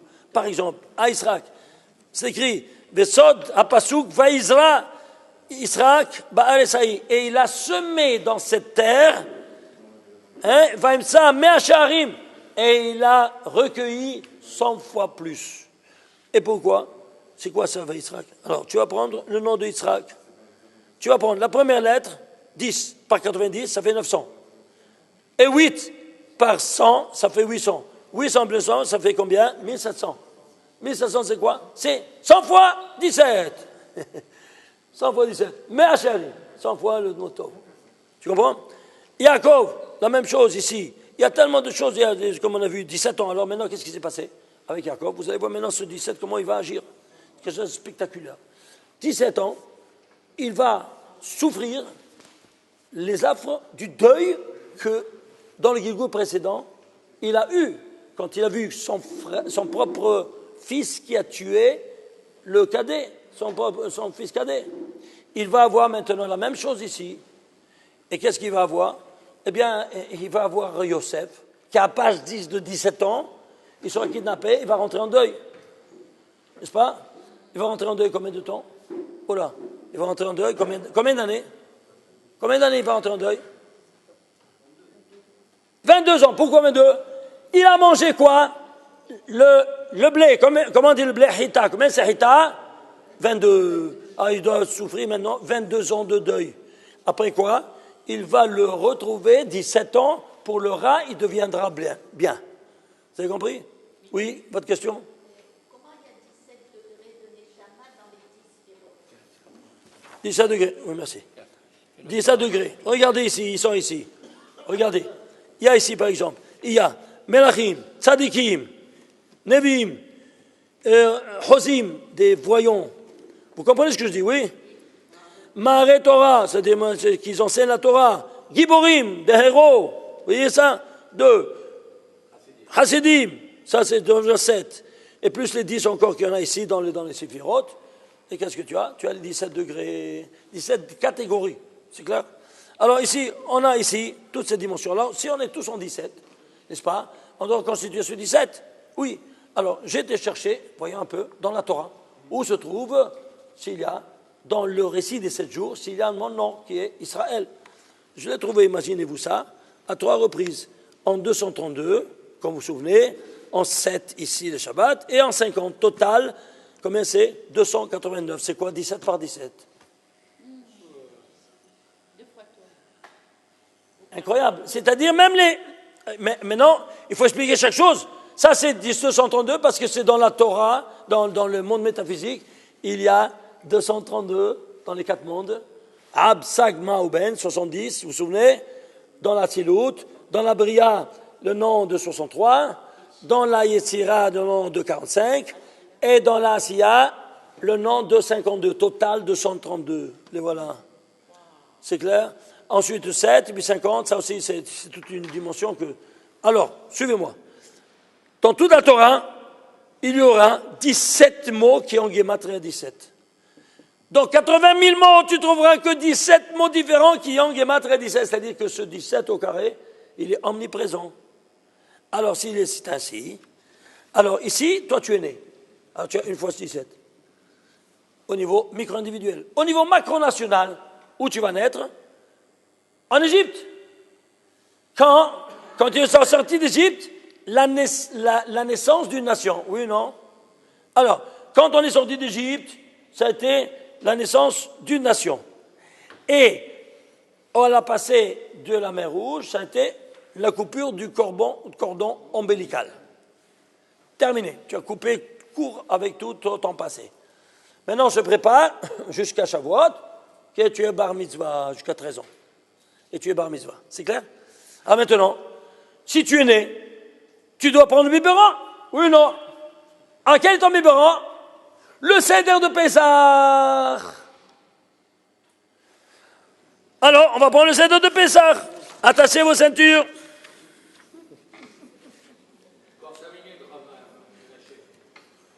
J'ai même pas encore commencé. Maintenant, c'est le Seder, tu vas me dire d'arrêter? Mais tu as déjà vu les 4. Ça a été tout un avant-propos. Regarde maintenant. Alors, éteins ici parce qu'on ne voit rien, s'il te plaît. Allez, va, éteins. Non, nous, schnell, Chabalzman. Alors, suivez-moi. Les 3 matzot. Ici, c'est la Chokhmah, ça, c'est la Bina, et ça, c'est le Da'at. N'est-ce pas, les 3 de tête. Ça, c'est la correspondance. Ensuite, le 0,1, c'est le Hesed. C'est tout des... En parallèle des Séphirot. Gevura, c'est quoi? 107, la Betsa. Le Tiferet, c'est le Maror. Ensuite, Haroset, c'est quoi? C'est le Netzach. Haroset, comment ça vaut? Ensuite, Karpas, c'est 360, c'est le Hod. Et Hazeret, Yesod. Et la Malchut, c'est la Gara, celle qui reçoit. Tu pises le plateau. Le grand plateau qui reçoit, c'est 9 espèces. Une minute. Maintenant, fais la somme de tout ce biberon-là. 2890. Toi, tu étais ici 289. Ici, au niveau micro-individuel. Ici, tu es en minyan. 10 fois plus. Ils sont chanceux, ces barbus. Comment est-ce possible? Tu vois ce mets-là? C'est un mets éternel. Ça fait 3300 ans qu'on mange la même chose. Où tu as vu ça dans aucun restaurant au monde? Quand tu donnes le menu de 3300 ans, le même menu. Oui, mais il manque la malchoute, là. La malchoute, c'est la Kéhara. Elle reçoit tout ça. C'est pour ça que ici, tu auras 17 par 17 pour la matzah. Première, 17 par 17 pour la matzah. Deuxième, 17 par 17 pour le date. Troisième. Ici, le 0,1 pour le Hesed. 17 par 17. Gevura, 17 par 17, la Betsa. Tiferet, 17 par 17. Netzach, Haroset, 17 par 17. Karpas, c'est pour le Hod, 17 par 17. Et le Yesod, Hazeret, 17 par 17, et la Malchut qu'elle reçoit tout, la Kéhara, 17 par 17. Tu as ici toute l'infrastructure métaphysique. C'est pas de la folie? Hein? Vous comprenez comment ça fonctionne? Alors maintenant, dans ces conditions-là, il faut comprendre ces choses-là. Il faut essayer de les assimiler parce que on ne va pas dans un restaurant comme ça n'importe. Vous comprenez? C'est dans le restaurant d'Akadosh Baruch Hu. Hein? C'est un 10 étoiles. C'est à toutes les étoiles. Quelles étoiles? Tu veux limiter? C'est à toutes les étoiles ici. Oui. Alors, tu vas comprendre maintenant. Tu vas comprendre maintenant tas de choses. Alors, ici, tu vas voir. Alors ici, Yosef, c'est le 11e enfant. Maintenant, il faut faire tout le tikkun de 11. Pourquoi? Parce que de la naissance, c'est une fois 17 par 17. Et au niveau macro-national, c'est 10 fois. 1 fois plus 10 fois, combien ça te fait? 11 fois. Oui, 11 fois. Et c'est tout le tikkun historique. Très bien. Alors tu vas voir ce 11, c'est quoi? C'est les 11 étincelles de sainteté qui se sont mélangées avec les 11 étincelles d'impureté, qui étaient dans le blé. C'est pour ça le blé, c'est 22. Et Tov, 11, Vara, 11. Maintenant, il faut les séparer. Comment? Yaakov, qui est le 22e génération d'Adam Arishon, il va enfanter maintenant le 11e enfant qui fera tout cet acte réparateur. Alors c'est pour ça qu'ici, 11e enfant de Yaakov, qui vivra en compagnie avec son cœur, 17 ans. Et puis, 17 ans d'exil en Égypte. À 17 ans, il rentrera en exil. Ce n'est qu'après 210 ans qu'il sortira d'Égypte en recevant tout le bien dès la sortie. Et se levant de la matzah, à la sortie d'Égypte. Quoi? 17 par 17 à 10 reprises. 17 par 17 comme on l'avait vu. Ouais? Très bien. Ah maintenant, suivez-moi. Ce qui est la nourriture naturelle d'Israël, qui provient des 10 séphirotes. Et si on l'a vu ici, au départ. Maintenant, si tu prends les 3 codes de 232, ici 232, de 7 et de 50, comme on a vu, tu prends le total, ça te fait 4006. C'est quoi 4006? Alors, ce 4006, ce n'est autre que 13, c'est l'unité qui les unit. Quoi? 11 par 11 plus 11, plus 11 par 11 plus 11, plus 11 par 11 plus 11. C'est tout en 11. Tu vois toutes les uns? Et pourquoi 3 reprises? Temps, espace et matière. Temps, espace et matière. Temps, espace et matière. Ça, c'est temps, l'espace et la matière à tous les niveaux. Ça, c'est le temps, passé, présent, futur. Ça, c'est l'espace, X, Y, Z. Ça, c'est la matière à état gazeux, liquide, solide. Tu as toutes les dimensions là, et tout ça, tu le trouveras maintenant, où ça? Sur ta table du Shabbat. Alors, attends une minute. Dans quel livre ça, dans quel livre? Ça, c'est sur le livre des parachutes. Je fais un livre seulement sur Pessah, sur la Gada de Pessah. Un livre comme ça. Je ne sais pas combien de volumes il y a encore. Ça, c'est la première partie. Ben, je sais, mais qu'est-ce que je te dis? Alors, pour ne pas te perdre au moins, et regarde au moins, comme ça tu pourras écrire ce que tu vas filmer maintenant. Regarde. Alors, 22e génération, on a vu, c'est Yaakov, 11 plus 11. 11 enfants, on a vu ça. C'est Tovara, on a vu ça. Alors, on a vu ça. Alors, il sera kidnappé. Il a dit Taraf Toraf, il a été dévoré. Combien ça veut Taraf? 17 par 17. Il a prophétisé Taraf Toraf, c'est écrit 2 reprises. Pourquoi? Parce qu'il a prophétisé qu'il va le retrouver 17 ans après. C'est-à-dire, il va vivre avec lui 17 ans après, 22 ans de deuil. Vous comprenez ça? C'est quoi c'est Taraf Toraf. Ce mot Taraf Toraf, il y a aussi utilisé pour la première fois dans la Torah aussi. Pas où ça? Chez la colombe de noir. Alezaït, Tarbefia, qu'il a pris dans sa bouche. Tu vois ça? Ça c'est 17 par 17. Tu le vois d'ici déjà, déjà du déluge universel, cette dimension de 17 par 17. Que ça c'est le témoignage que Kadosh Baruch Hu, maintenant il fait quoi? Il a arrêté sa colère. Alors nous, on va manger maintenant un repas avec 10 fois 17 par 17. Parce que c'est ça qui a arrêté sa colère. Tu comprends? On avance. On regarde ici. Ici, par exemple, Peter Rechem. Tu vois, Peter, Ce sont les mêmes lettres de Torah dans un autre ordre. C'est quoi, Peter? C'est l'ouverture. Peter Lechem, c'est quoi? C'est comme une personne,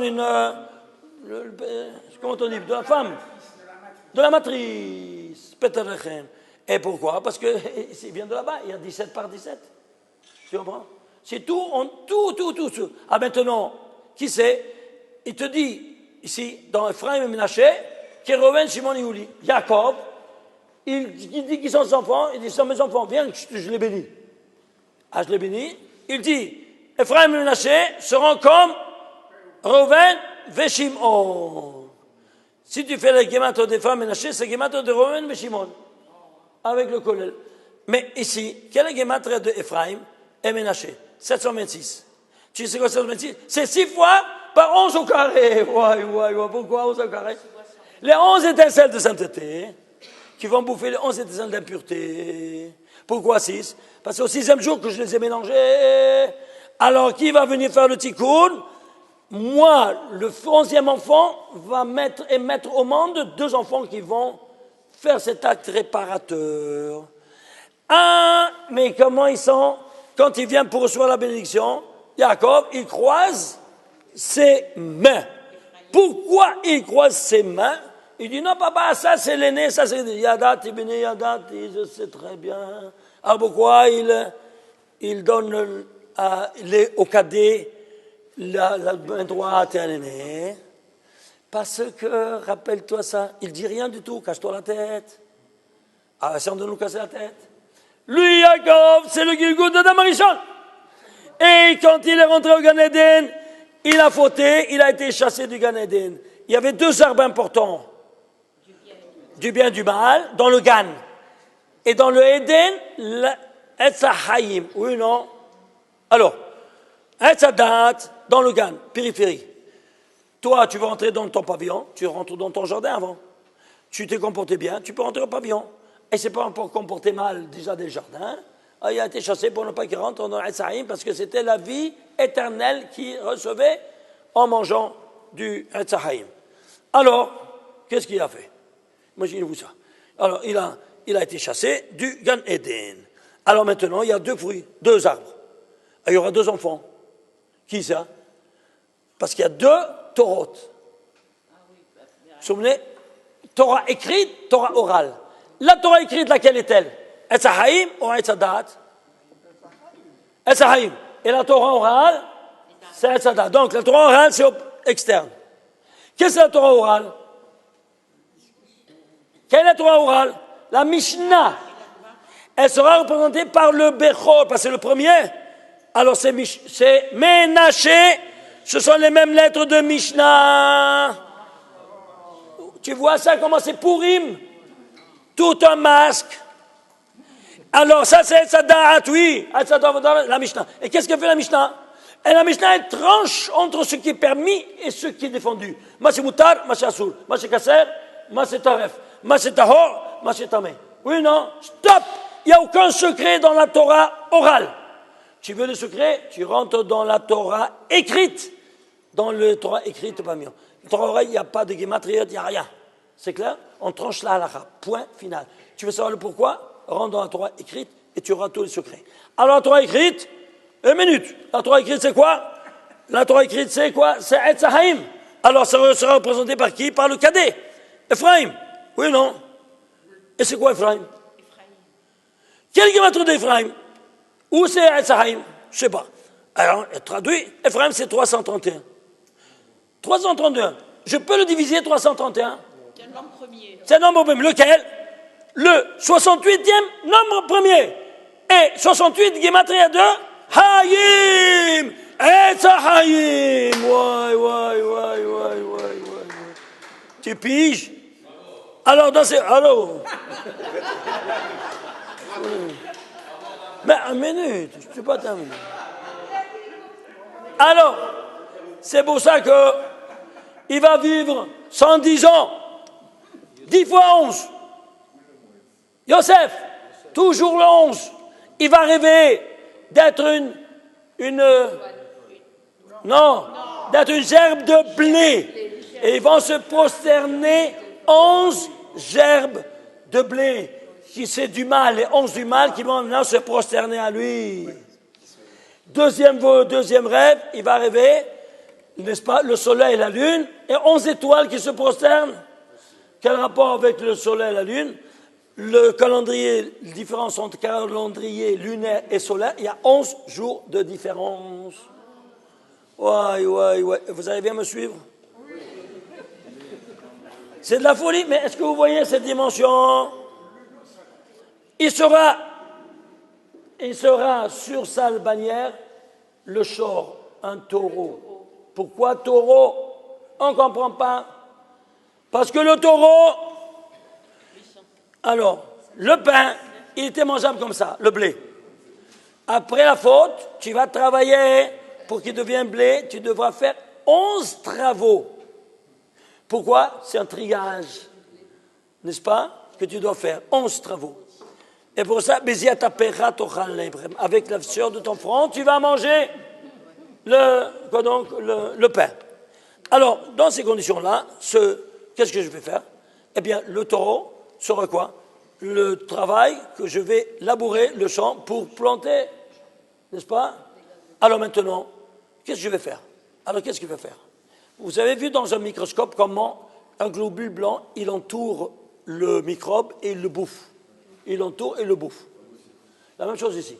Alors, la première étincelle de bien va bouffer la première étincelle de mal. La deuxième, troisième. Faisons le carré. Alors, 1 au carré, c'est 1. 2 au carré, c'est 4. 4 plus 1, 5. Plus 9, 14. Plus 16, 30. Plus 25, 35. Plus 36,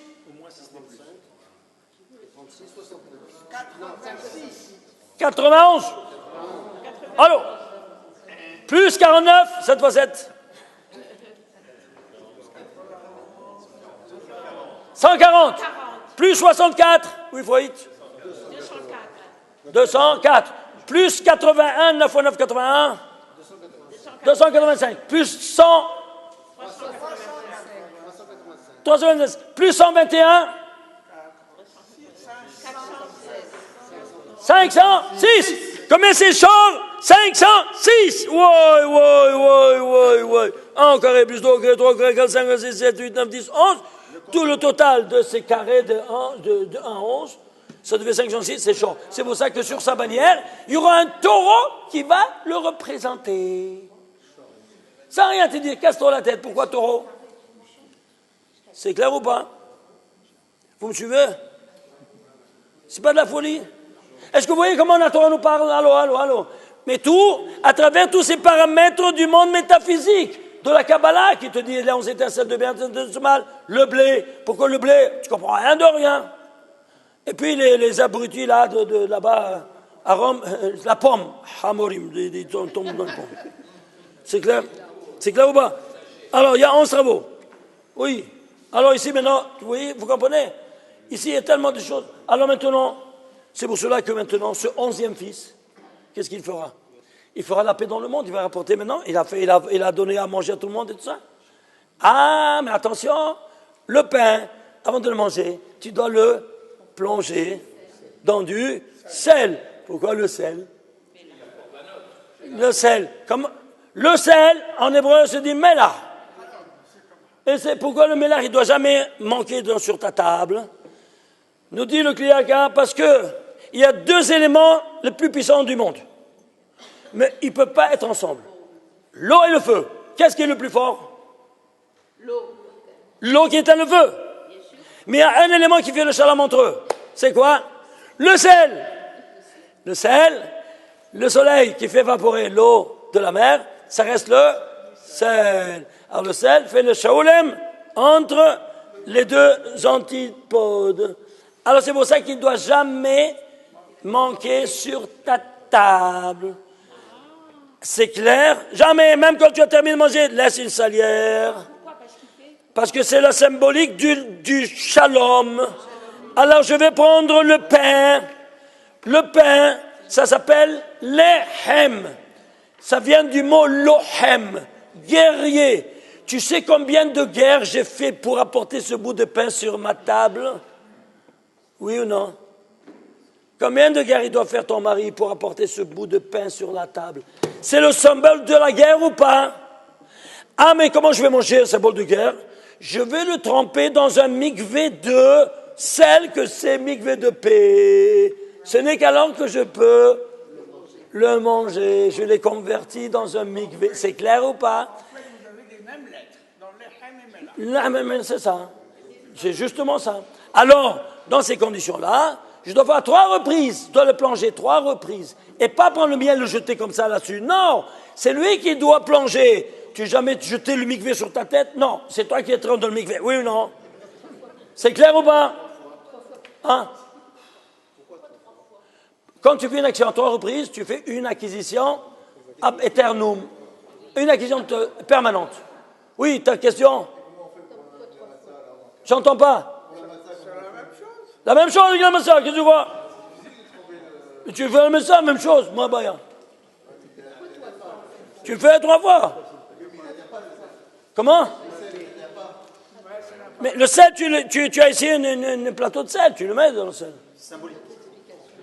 C'est clair? Tu le trempes. 1 minute. Alors, tu vas aller. Alors, regarde un peu qu'est-ce qui se passe. Alors, suivez-moi. Alors, qu'est-ce qu'on fait? Enfin, tu me fais oublier ce que je veux dire. Benoît sur là. 1 minute, ça va. 2 secondes. 30 fois. Ça va, 1 minute. Je termine. Alors, qu'est-ce qui se passe? Tu me fais oublier. 3 fois, oui, 3 fois. Alors, on fait à 3 reprises et on le mange. C'est clair? Maintenant, qui c'est Jacob, le Gilgoud de Adam, Nishma Adam Rishon? Qui c'est sa femme, le Gilgoud de Chava? Qui c'est sa femme? Rachel. Ah, mais 1 minute. Rachel, c'est là? Oui.